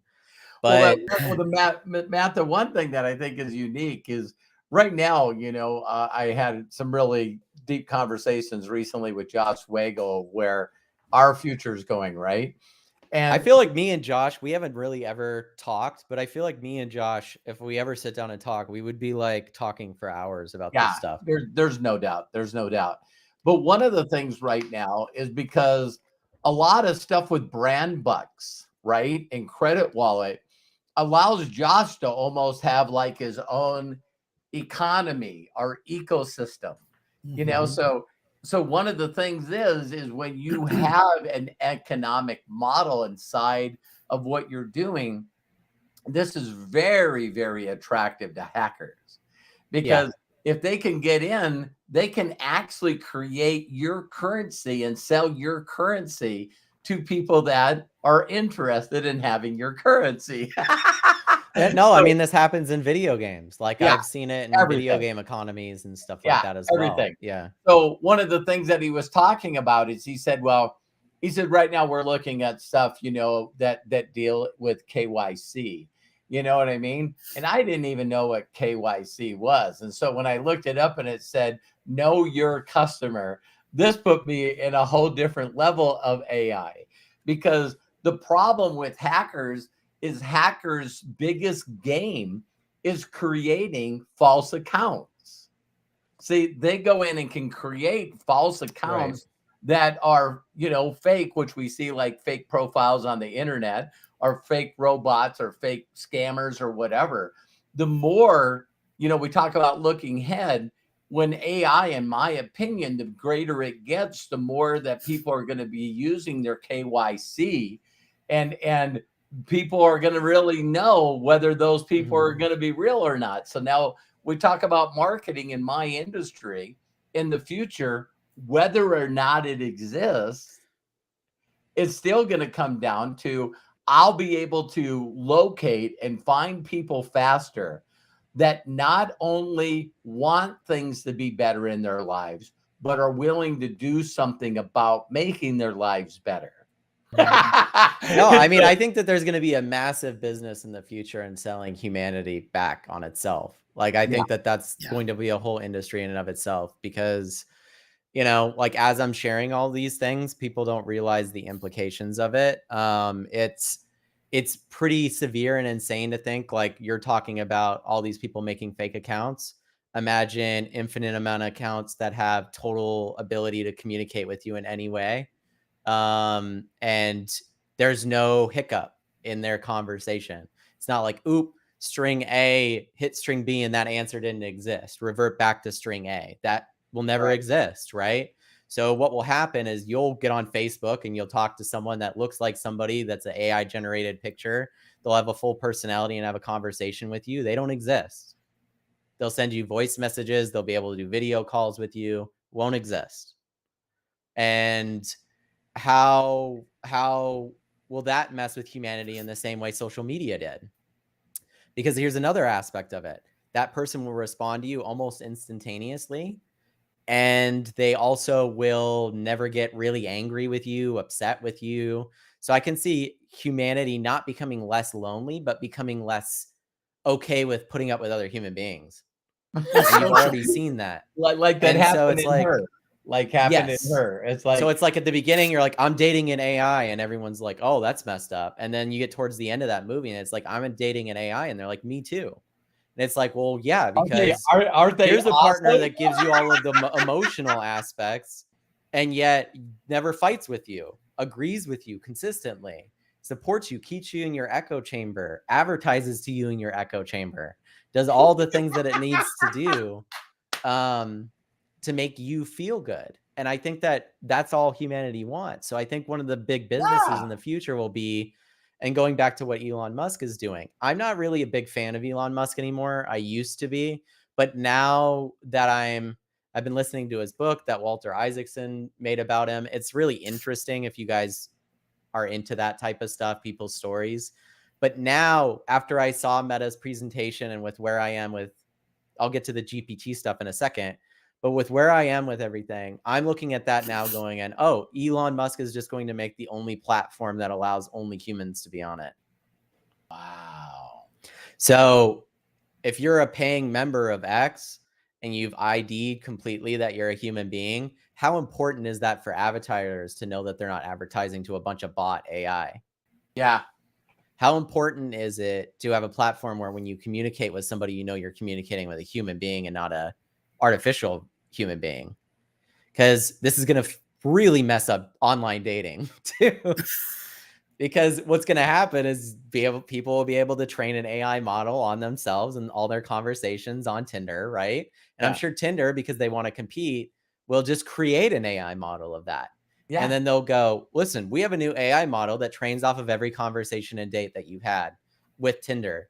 Now what it will do is when you match, your AI model will talk to their AI model, and they'll have a conversation back and forth and see if you guys align enough. And if you guys align enough, then it will be a match completely. And then you guys can go on your date. So we've already had all of those conversations. And it's like interesting because it's really weird and interesting, but at the same time, the implications of it are like, well, what makes you get back to the simplistic stuff? So your lies on your profile, because I don't think a lot of people realize this. When you really do a true personality test, it needs to be done in 3 ways. People don't know this. So you first answer the questions, and you don't realize that you got 3 minds or multiple minds, depending on who you are. Right. So the first time that you get asked personality questions, do you know that we always answer them in a way that we think that the person that's going to watch this test is going to make us look like we're okay? Yes. So they account for that in most of the tests. So the next one is you're doing that platform. Then the next way you take the test is the way that you would like people to see you. Because that's a different reality. And then the last one, when you answer both those questions, when the last one that you take is now you understand that you lied to yourself twice. So the third time that you take the test is supposed to be more of what you, I messed it up. What you would like to be. The second one is you're supposed to answer the questions in the way that you would like them to be. So the first way you're answering, so you guys will love me. I don't want to say something wrong. You know, are you a giving person? Of course I am, on a scale of 1 to 10, 20. You know, it's like 16personalities.com. Yeah. And so then the next way you're doing it is the way that you would want to be. Yes. So I'm answering them the way that I would like you guys like me to be. Now I'm answering in a way that I would like to be. And then the third one is what's really the reality. And so you answer them truthful as you can, and that's going to figure out your personality. And so the reason that I'm bringing that up is that if Tinder or any one of these dating sites had all this information on how I really respond to people I'm trying to match with, my profile is bullshit. Because I might put on there, you know, what's a romantic night? Walking on the beach. Yeah. I would love to walk on the beach or go for a nice hike. And then when people in my profile ask me if I ever would like to go for a hike, I'm like, hell no. Well, it's interesting because it kind of screws everything up. There's already a lot of bots on these things trying to sell people on things or do stuff on Tinder or any of those things. And it's just going to become exponentially worse because people don't understand that a lot of the growth of digital marketing, a lot of the growth of online marketing and stuff is based off of analytics, and how if Google and Meta and these companies do not invent a model to be smarter than the tip top of the AI model at that time, that then the AI is capable of going in and making thousands of accounts and making an app look like it just exploded when it didn't. There's so many aspects. They can click on ads, they can go through a whole entire web page and read it in milliseconds. That counts as a click because instead of it being a normal bot that's stupid, it mimics and knows exactly what to do. It can pass those tests already. Let's say I'm not a robot. So the implications on that for online marketing, digital marketing, not just in the connecting stuff, is drastic. And both Meta announced at Meta Connect that they will open up the API for business for that, for their Meta AI. GPT-4 already has that. They're going to open that up even more so when Vision comes out. I'll talk about Vision just for a second, if you guys don't mind, because it's like the most exciting thing to me. And that's why I left it for last, because it's already been 2 hours almost. We But titled this "Looking Ahead." right.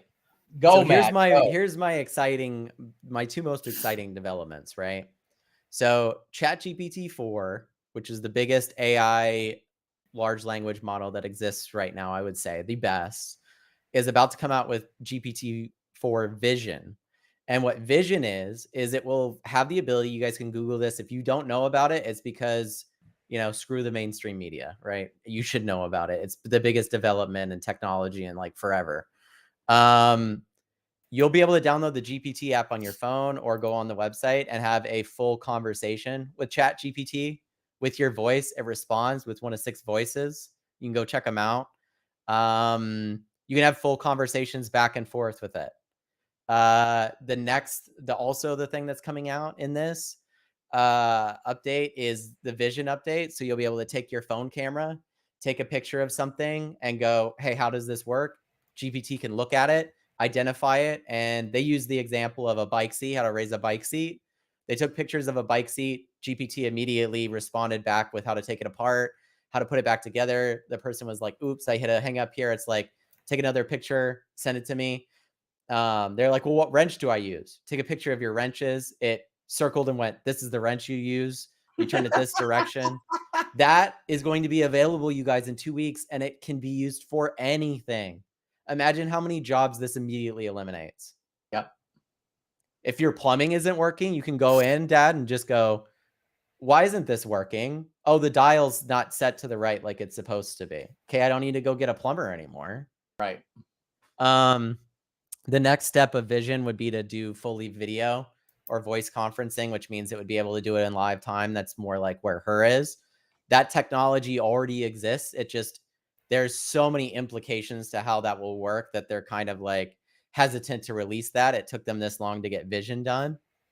And then you have the third aspect of it, which will come like later in October, which is Dolly 3, which is their image and video models. So the issue, if you guys have seen any AI art, right? A lot of that stuff is from Midjourney or from a lot of other different tools. Those are being generated based off of learning off everyone else's art, right?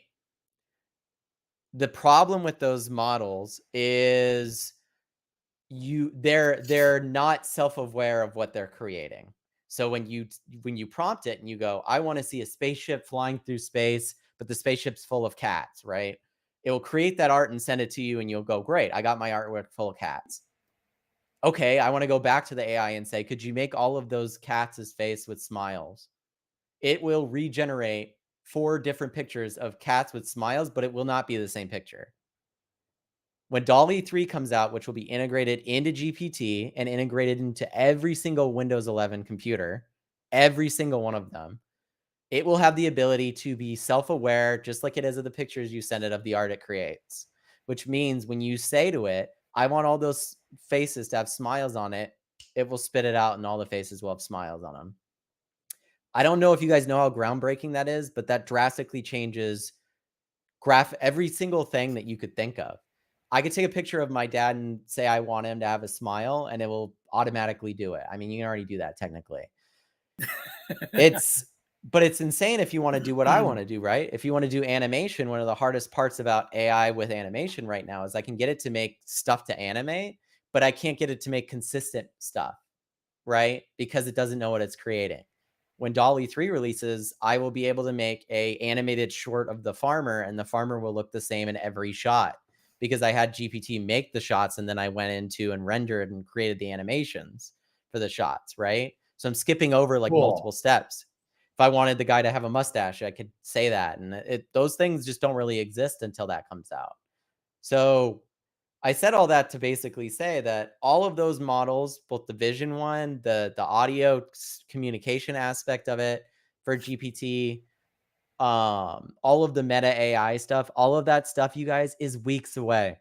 And it's going to change all of the ways that we do business, all the ways that we do communication. It won't be immediate, but when you go through a drive-through, like I was saying earlier, you talk to customer service on the phone, you'll be talking to GPT that was trained on everything.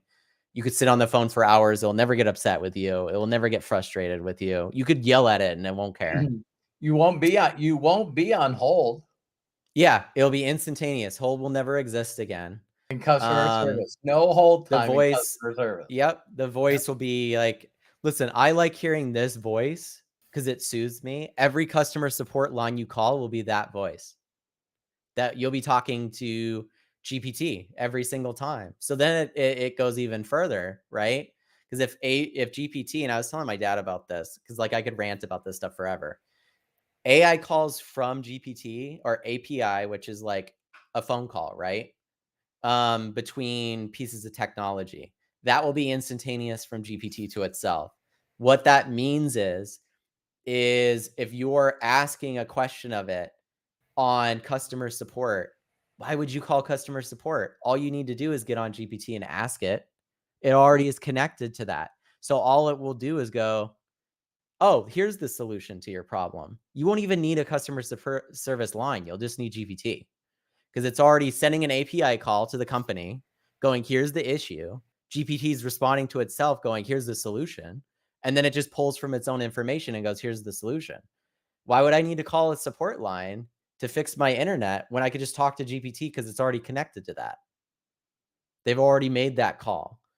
And that's going to be everything, you guys. Every single thing.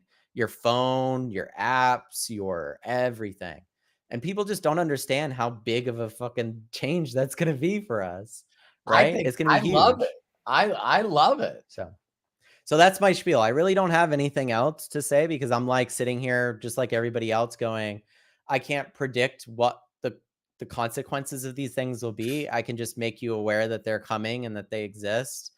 The last message I sent to you guys after I did my whole spiel, because I typed this all out to both of them a few days ago, because I was just brainstorming about it. And it's like, realistically, none of us know what's going to happen. Realistically, I can sit here and tell you all this stuff is going to change everything, and it might not.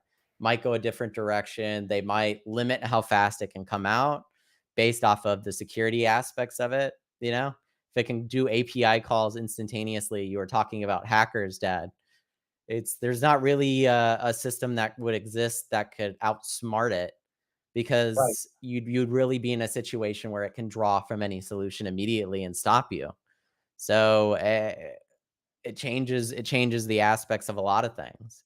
Right. But I'll leave you with this, I guess, and then we can kind of end it up, because I want you guys to share what you think about everything I said. But I'm working on, like, I want to be a storyteller with all of this stuff. So when I think of humanity moving forward, I think a lot of this stuff that AI will take away from us will just give a lot of our humanity back.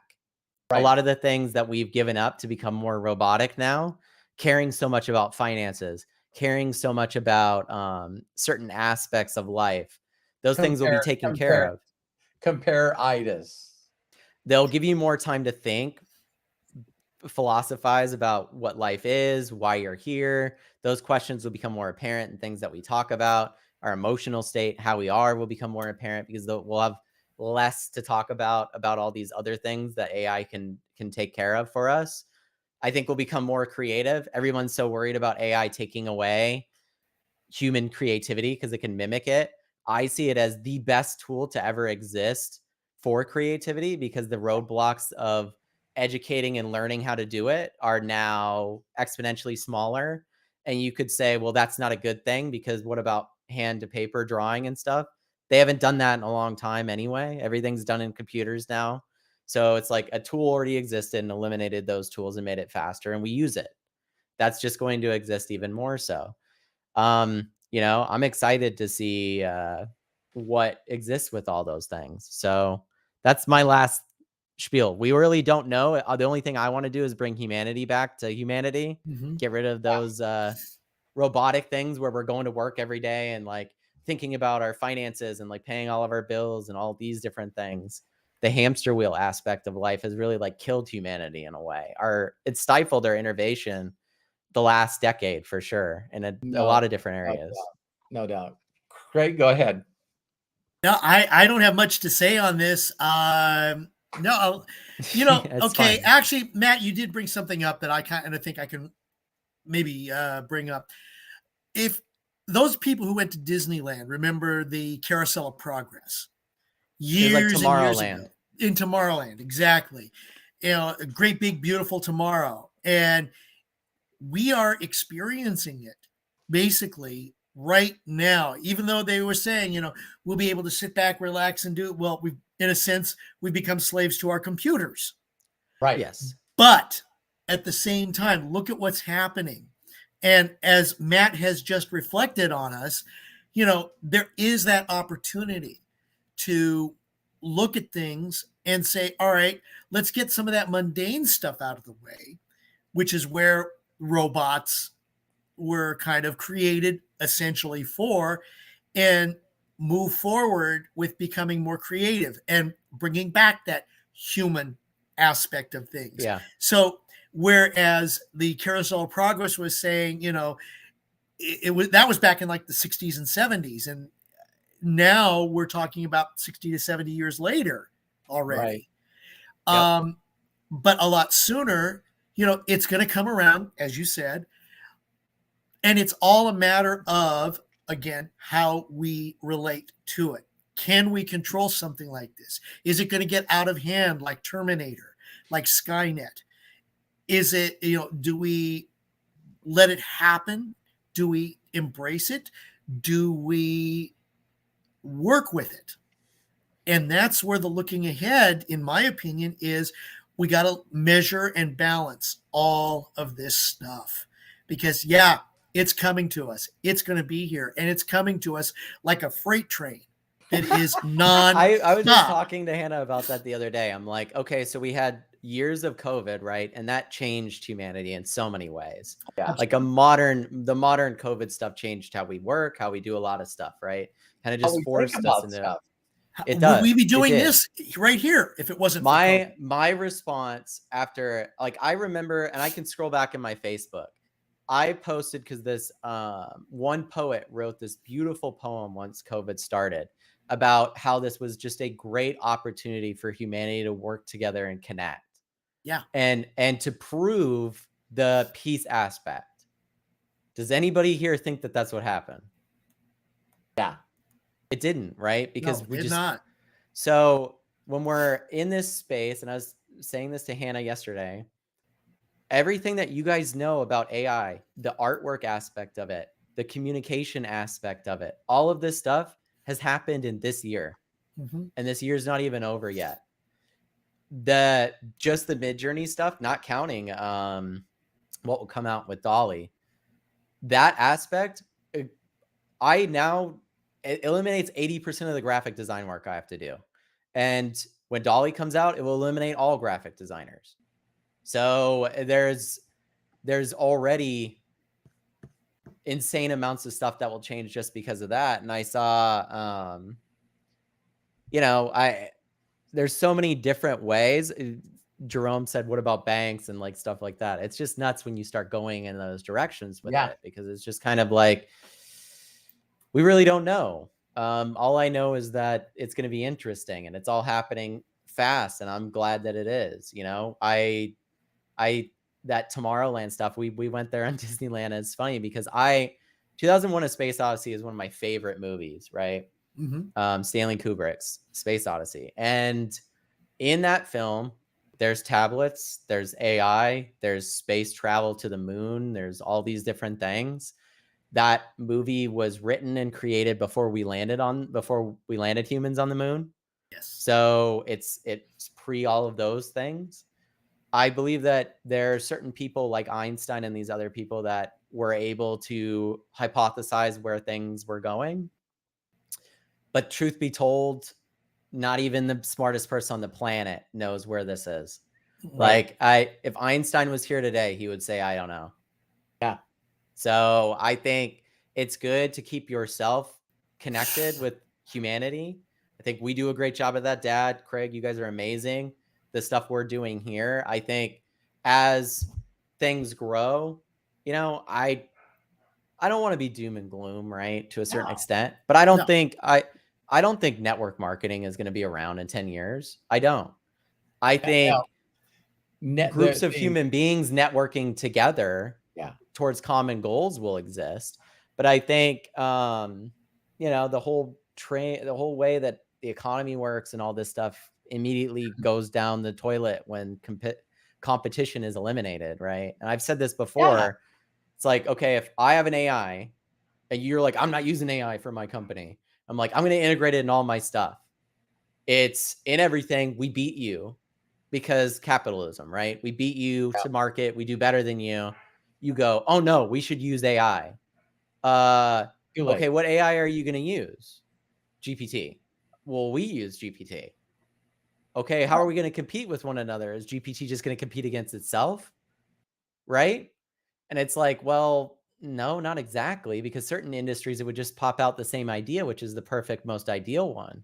Yeah. Which means if there isn't multiple routes to a problem and the other routes are slower or cumbersome, as humans, we had to go through that. But with AI, it can run all those things in the background, like I said, and go, nope, this is the right way to do this. It's like, actually, you need to melt metal this way. And you guys have been stupid the way you've been doing it for the last 1,000 years. That's what's going to happen. Yeah. Me in closing words, I just think of all the things that are in my belief systems of things that are have tos, right?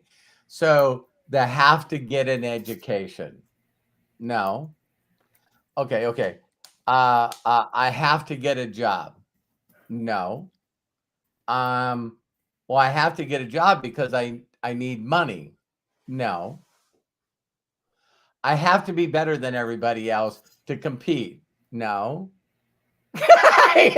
When you think I of could the see sports actually getting a lot bigger than it is because of the same way that I think art and right. creativity will So grow. I think so that it's ways now to measure humanity against itself, so right? now So, when as I've generated my awareness over the years, and I love doing that. When people say to me, and I've said this to Matt all the time, he's watched me grow. And so, when someone would say something as simple as, Robert, do you believe in God? Or Robert, are you a Christian? My response now is, because we're all have different DNA Mhm. and we're all unique, my response is what's your definition? Give me your definition of what a Christian is.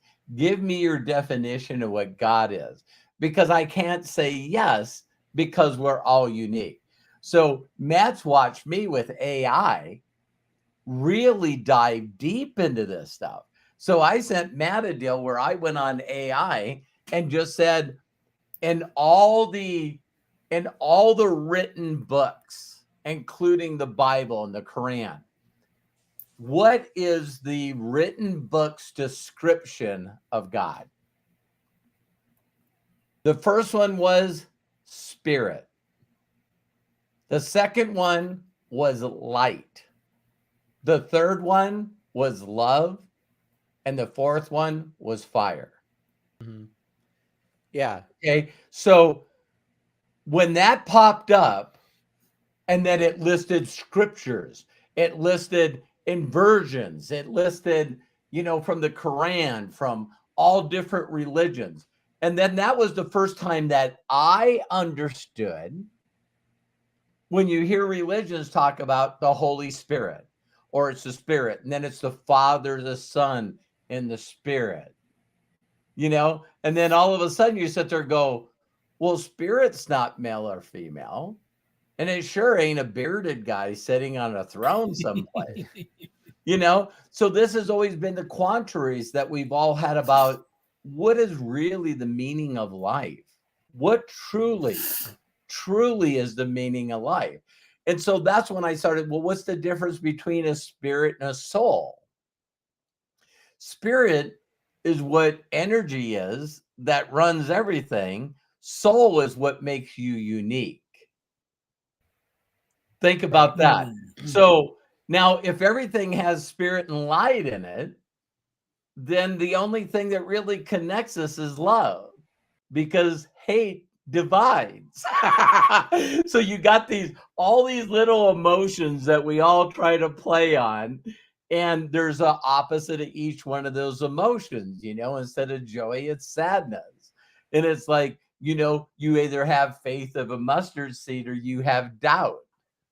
And so now when you think about all this stuff, it's like, still to this day, the greatest minds and scientists in the world are trying to figure out how to harness heat, energy, fire. It's like we all know that there's an energy ball in the air. You know what I mean? And the opposite of light is darkness. And I'm starting to go, wow, where'd all these religions came from? I'll tell you where Yeah. they came from. It was a person's definition of what those fucking four things are. That's where Yeah. religion comes from. Because now I get to tell you that in my religion, there's a God, there's Jesus, and then there's the Holy Spirit, the Trinity. And then I can talk to a Jewish guy and he goes, yeah, we don't go that far in the Bible. We just stayed at the God part. You know what I mean? Well, when you ask people, I've reached out to the most religious people that I know, and this is all I've asked them. The most religious people that I know. If I didn't send you a message, it's because I don't look at you as religious. But the most religious people, the people that are always like, this is the way it is, they're the knowers of everything. You know what I mean? I go, send me your description of God. Send me your description of God. Guess what I got back? Nothing. Because as soon as you give me your description of what this all is, I can nail you to the cross. So to speak. Literally. Hypothetically. Yeah, No, not because literally. where's the lack of confidence? Where's the lack of belief when we're all in doubt of our belief, who we are? See, we don't believe who we are. We don't believe what has or has not created us. And now all of a sudden, this information is getting locked into this artificial intelligence that when you say, what is God? And it just says, oh, it's spirit, light, love, and fire. That's not what I learned in Sunday school. By the way, I'm a believer and I can't wait for Thanksgiving's coming up, and there's Halloween, where we dressed up like saints. I know, no, we don't dress up as saints. We dress up as dynamic, characters, Satan, ghosts and goblins, all this other stuff that I missed that part in the Bible about the goblins and the ghosts. And it's like, it's funny to me because if you really drive deep in these traditions, do you guys know why people dress in costumes? All the way back to history, as far as back as you can go back, they always had parties where they wore masks. Do you know why? Because, pardon my language, now you get to act like who the fuck you really are. It's like Burning Man. You see what I mean? Yeah. Because if you put a mask on and a costume on, then you can portray this personality without being judged. Well, I think in some ways that's very therapeutic for certain actors too. Like certain actors, I've watched them talk, and it's like picking this role that maybe goes into some really dark stuff allows them to experience those thoughts or the way that feels or the way that is without being that person, right? Because they kind of have to embody that, but in a way, like Hannibal Lecter has to believe to a certain extent that he can harness Hannibal Lecter enough to be Hannibal Lecter. And it's a really interesting thing that humans can do. But I don't know. I'm looking at AI. I just wanted to close with what I'm excited about AI is, whether you believe it or not, because it will still be the disbelievers. I just think that the biggest thing that AI is going to do for humanity is expose everybody. It's just going to expose everybody, where we can get rid of all this fake and pretend stuff that we were taught through traditions and stuff that we needed to be like. And it's going to allow us to get in the number one connection that we need. And that's within that spirit and light and love that we have within ourselves, where you actually can talk to something that can help you with your mental status, to make you feel like a miracle, to feel like it's okay to be you, that to make you understand that when you're the true person you need to be, then I'm just interested in connecting with people that want to be that. I don't have to deal with the posers, the drama, the fake, their spin on all the shit. I get to talk to real human beings that can allow themselves to evolve and be real. I would love the AI to call me on every bullshit that I think. Yeah, I mean, it does that to me almost daily. So I'll say this too before we go, guys. If you don't already have, I don't know if it's on Android yet. Maybe it's not yet. If you don't already have the ChatGPT app on your iPhone, this is the one by OpenAI, because there's a couple other ones that connect to GPT, but I recommend getting the main one. I've had some people like fight me on downloading that app. They're like, I don't want that on my phone. And I'm like, there they are. You already have the phone. There they are. I would download it if you've never played around with AI before, you guys. Download it, because that's where all the updates for the voice stuff will come in, and everything will be in the app, especially in the vision aspect of it. Download it, Try it out. Ask it questions about anything you want. Yesterday I'm having computer issues with one of my computers, and I normally would go on Google. Instead of going on Google, I just went back and forth with ChatGPT, and we were able to go through each one of the options in a real-time conversation. It's like, have you checked this? And then I check it. And I'm like, well, I don't know how to check that. How do I check that? Here's a bunch of ways to check that. I checked it. It's not that. Okay, it could Oh be my this. God. And it's like seeing that and then thinking of how that will be when it visually can see and when it auditorily can communicate with voice. So then I'm sitting there talking to it going, hey, listen, I'm having this issue with my computer. And then it hears my voice and then responds back and says, here's this or this and that.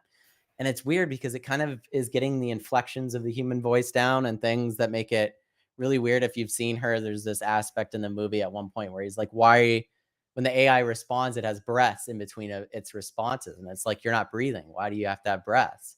And it's like, well, you would notice if I didn't have breaths. It's like I've noticed when I breathe. Every human being breathes when they It talk. says that I notice when I breathe that you feel more comfortable with me. Right. And it can notice that in the inflections of your voice based off of the knowledge it knows about how human beings speak when they're scared, when they're not scared, those types of things. Because it's interesting when you take it like another step up, right? So it's like, we've always tested everything and ran tests on animals. Like it works its way up the chain to us, right? So Neuralink is in the ape stage, and then, or it's in the rat stage, then it's in the primate stage, and then it's in the human testing stage.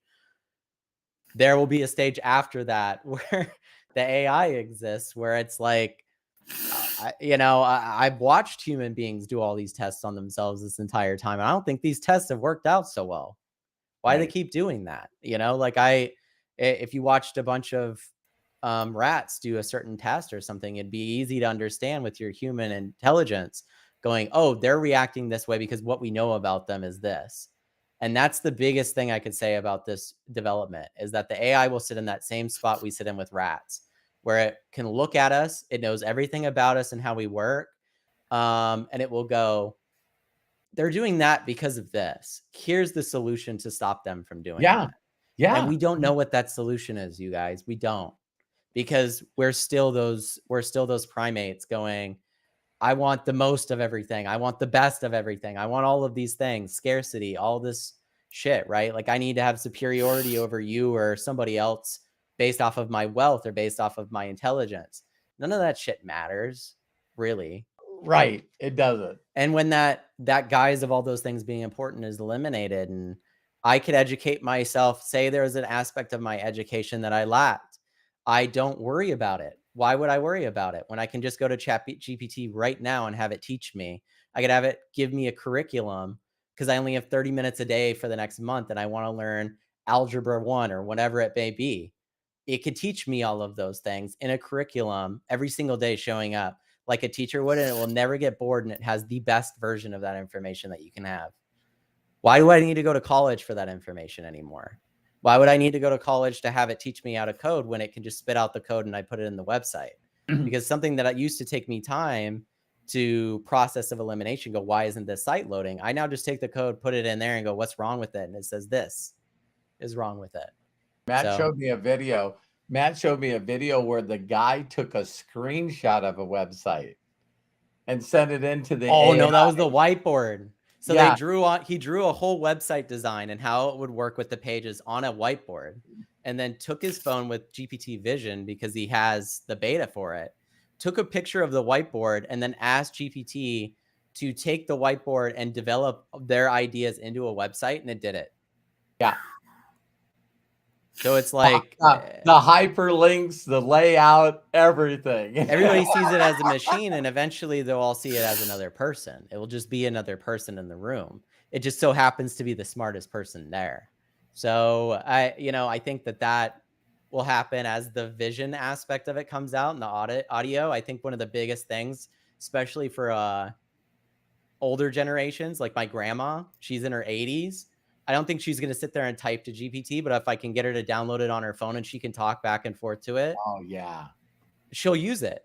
Same reason we didn't even get into VR and AR in this. I'm a huge advocate for it and stuff, and Meta's going in directions with augmented reality.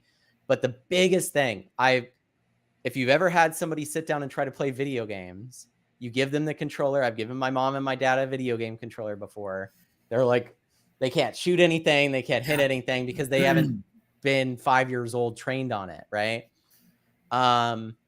Technology existed before with phones, with smart typing, with Blackberries. It was the eventual development of us going, how do we make this simplistic enough to use with our fingers, something that we have all the time? And Apple and these companies making it so simplistic to use a computer on your phone that anyone can learn it, including a 5-year-old. That will exist with VR in the next set of headsets and AR, where the controller aspect, every time I put a VR headset on my mom, I have to sit there and explain to her how to use the controllers, how to use everything. And when that's eliminated and you can just use your hands to interact with everything, like the Apple headset was showing, the next Meta Quest 3 will do, those spatial computing aspects, people like 10 years from now go like, you typed on a keyboard? What the hell is that about? With your thumbs? Yeah. It will be just as weird as it was with Blackberries 5-10 years ago. Yeah. Where people are like, wait, you had physical keys on your thing? What the hell was that? Right? And people just don't understand that that's happening in like real time right now. And you can take advantage of it if you like put yourself in there. That's why I said, go get GPT right now and start running your thoughts on it. I'm get used to it. You could be ahead of the game. I'm ahead of the curve because I went straight to audio as soon as it was available on any platform. Right. You know what I mean? Because I don't like typing. So it's going to be easy. Craig, you got any last words? Yeah. No. I think you guys have covered so much. I mean, the only other thing that comes to mind for me is Minority Report and the movie. Yeah. Swipe this way, swipe this way. Oh, there it is. Bum, bum, bum, bum, bum. We don't even have to go into thought crimes because we just talked about AI profiles. So exactly. Well, but see, in a sense, the thought crimes are those profiles. Right. Yeah. You start Googling some stuff. You start asking GPT some weird questions once it makes Google irrelevant. And it will be like, ooh, this person might need to have some people look into them. Exactly. Yeah, because I think it just has to, you know, this is why we could talk about this forever. I know absolutely. But let me share one thing with you recently. I don't know if, you know, there's still, I like keeping in touch on the news. I don't allow it to bother me, but this showed up on Sunday morning as well, is that a little girl was kidnapped by a guy. All right. And so right away, they do the alert about it. Immediately, there was 3 people that called in that had Ring video of that guy. They seen him look in people's mailboxes. They went to one of the mailboxes, took his fingerprints, ran it to the data, and he was arrested for a DUI. They immediately knew who he was, went there and saved the girl. And this was done within 24 freaking hours. And I'm going like, I got chills right now. Yeah. Because this guy's little camper trailer was buried so far in the freaking woods that everything else to try to find this little girl would have been impossible. Mm-hmm. She probably would have never been found alive. And people are like, I'm never putting one of those cameras on my door. You know what I mean? No, I mean, yeah. Now it's going to get even more so the crime happens or something negative happens. They have 15 different angles of it. Already know what vehicle it is. Already know the license plates. That's the way they got that guy that slaughtered. No, I mean, GPT vision will be in every police car will have GPT vision in it, because what will end up happening, or if it's not GPT, it will be something else. Yeah. But I do think it will be GPT. Every car will have that. It will scan all the license plates and the cars and the people's faces in them. Every single camera. And you're talking about the research aspect of that to find the little girl. That part is helped by technologies, but still done by humans. Eventually, it will just all be done by AI. Yeah. So the moment that girl's taken, it will immediately go through all of those cameras, identify all of that information, ping all the cell phones around, ping based off of that. They can already do this. And this is a weird thing too. It's like, okay, how are they catching all these people that are stealing stuff, right? They're breaking in and stealing stuff and leaving, right? How do you catch these people? You just ping all of the cell phones and then watch all the cell phones that left that area in that scheme of time in the direction that they went, and you know where everybody is. They just take steps away. They just take steps away from that. So then you don't go, oh, fuck, that is something they could use if I broke the law. Because if Right. people knew that, they'd leave their phones at home. I But like, they and do that. And so that's something that the police can do right now, and they do. They'll ping your phone that and go, you you know were what? at this cell tower in Yeah. this area at that time. That puts you in this place when that crime happened. Yeah. So, That one guy that we've seen, because it's big news, because it's Montana, because it's bordering state, that kid that went in and killed those college kids. You know what I Right. mean? They not only knew the vehicle that he was in, but they purposely allowed him to go to a place, pick up his father, and then driving from here to Massachusetts. They even had video of him being pulled over twice by the cops. yeah. So then they set outside of his house, and then he gathers a bunch of stuff and takes it to a neighbor's garbage that they also caught on camera. I'm Mhm. going like, oh my God. So he left a thing that the knife was in, you know, the guard for the knife, they call The it like a sheath. sheath or something. And that had DNA on it, but they knew from that and the knife where he bought it. Right. I'm going like, Yeah, it could run through all your transactions because all transactions in the future will be digital. They're pretty much all already at that point. Even the cash transactions you're doing are being saved in a system and sent as an API call regardless. So like I think what's really interesting about the future is the amount of things. Like I just think that the world is just going to be a safer and better place because of these things, and people will lean into that heavily. I'm glad you shared this aspect, Dad, before we ended, because I think this is the part a lot of people can get behind. yeah, Is okay, so let's use the hypothetical.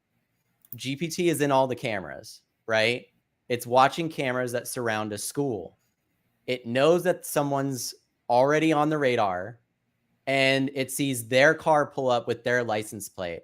It watches them get out with a gun. Immediately, it locks all of the doors in the school because they're all connected to it.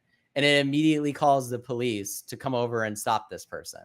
That all well, can be done, and that would need a human to do now. But yeah, an AI could do that in milliseconds and stop a mass shooting from happening. yeah. It could Well, notice someone in a crowd with a bomb. It could notice right. all those things and Craig talked preemptively about stop them.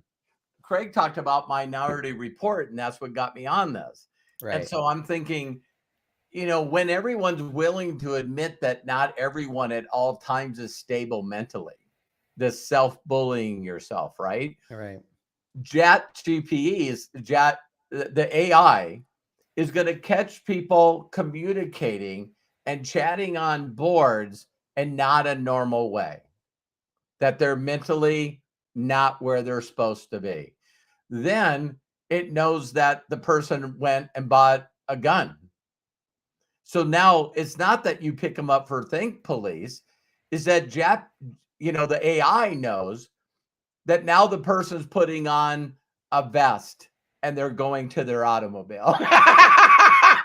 Now it's like, Right. this is when the police need to be called, is when the person's starting to act on their thoughts.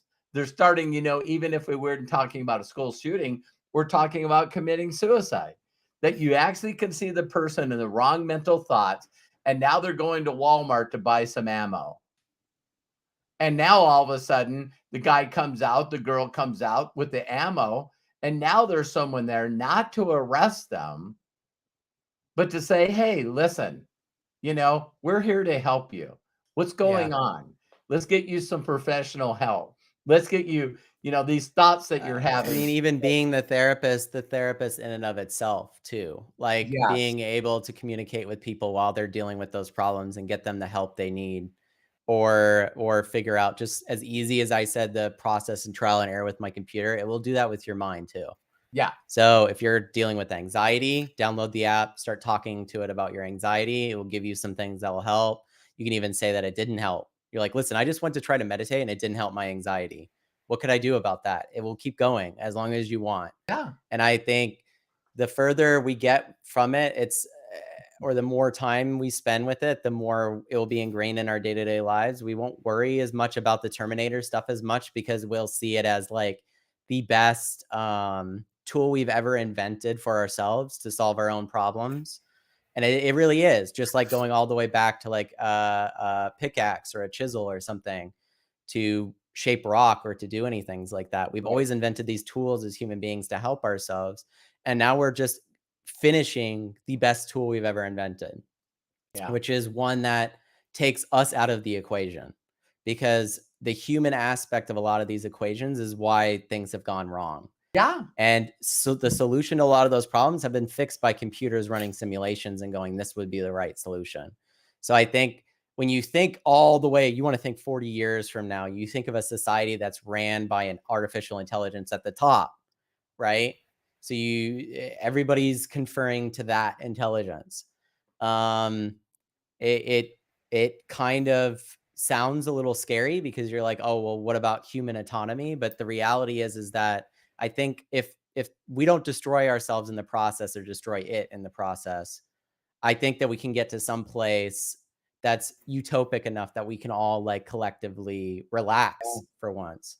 And I think that is something that we've always wanted more than anything to build a tool for. So that's like Hannah said, imagine, yeah.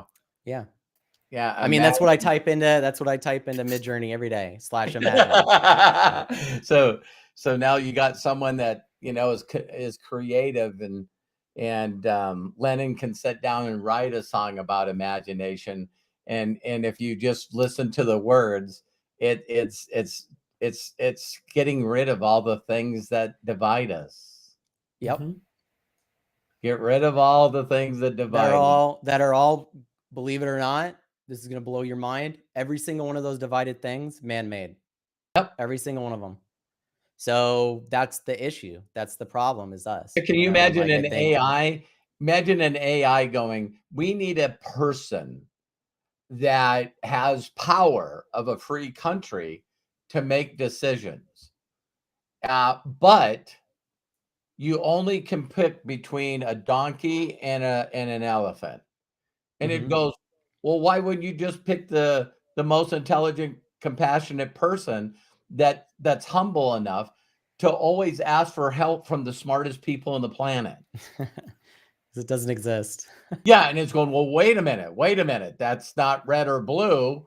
You know what I mean? And it's going, wait a minute. I thought that you said that you wanted someone that could, with compassion and love first, that would realize there's that bias they don't there. know all the answers, and they would constantly solicit the most important minds in the world that weren't paid by lobbyists. If the AI said that, it would be going like, I think it'll just be we're supposed to pick the best person.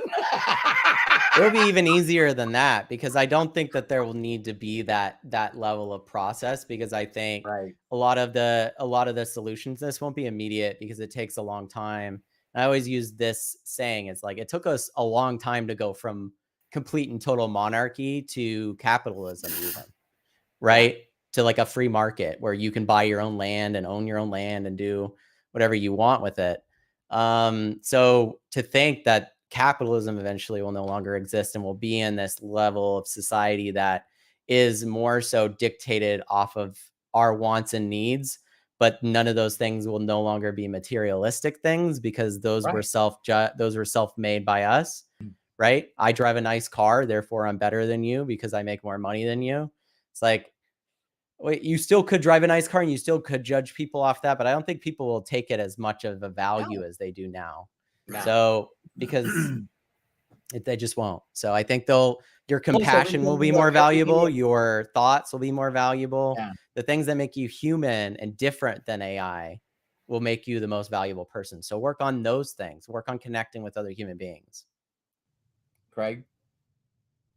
I know we keep saying we're gonna end, but then then Craig throws it back to my dad, and then my dad's like, well, what about this? Imagine this. And then it comes back to me. And then I'm like, yeah, but this and that also. And then it's like, okay, Greg, end this up. Yeah. I think that, there's so much more that can be said about looking ahead. Yeah. And things to talk about. It's going to happen. and we just have to accept that and just move forward with it to make it the best that we possibly can. Roll with I the know that's punches. a cop-out wrap-up, but it's true. It really is, when you really think about it, because where we're at a point, we're at an inflection point where things have happened. So many things are coming together, jumbling together. Something's coming out of it, whatever it is. Yeah. And we just have to work with it, deal with it, and move forward with it. And it doesn't matter, we can fight it all we want. It's like the telephone. It's The like internet. the TV. It's like the internet. Everything that we have that has gotten us to this point. What's tomorrow going to be? Who knows? If you want me to just finish this whole thing up, I mean, no, I think that's a good place yesterday's to leave it, because I would say the same thing, right? Yesterday's sit on here and talk history, about it. Tomorrow's a mystery. Today is a Right. present, and that's why it's called a gift. I think it was the other way around, right? My brain stopped there for a second, Craig, because every day is the present, and that's why it's a gift, right? The other way around, right? Well, no, that's what Master Oogway says. Right, I messed it. Yeah. I messed it up. Yeah, Let's ask AI. Right. there we go. Ask AI. Or you know what? It'll just be a podcast of the three of us, and it'll be AI. So Yep. all right. Still impacting guys. the world. Yeah, love and appreciate you guys. Always love these you. talks. It was Thanks great for the guys. podcast. And podcast. ladies and gentlemen, you can follow Robert Hollis at roberthollis.com. You can also follow him on YouTube at roberthollis.com/YouTube, on Instagram at instagram.com/official Robert Hollis, and on TikTok at tiktok.com/@real Robert Hollis. Please don't forget to like and share this video on YouTube and share it with others. It will help our community grow and reach those with ears to hear. Our normal schedule every day at noon, Robert Hollis going live Sunday through Friday, and then Saturday, Ask Me Anything at noon also. And then, of course, we have this podcast every Wednesday starting at 1 p.m. Pacific. And then the breakthrough sessions that take place. If you're part of our exclusive inner circle, go to roberthollis.com/join. It's every Thursday at 3 p.m. Pacific. Matt, wow. Thank you very much for being our executive producer and for sharing this. What a visionary that you are. We appreciate you, Robert. Bless you. Thank you very, very much. Without all of us here, I don't think we could be doing this. And thank you, each and every one of you, for joining us. We love you. We appreciate you. Yeah. Was that just Dad? It's because he's the only one that can do it correctly. Oh, wow. How cool is that? Is it? I don't know if it's showing I have up. no idea what that is. Hey, it's looking ahead. It's AI. Hearts out of nowhere. Come on, Craig and Dad. Okay, we need to end it because I don't even know how to. All right, well, we'll figure it out later. Now I'm just looking crazy. So you guys think you got something on me, you know? Oh my God. All right. We'll leave it with that. Love you guys. Appreciate it. Take care, everybody.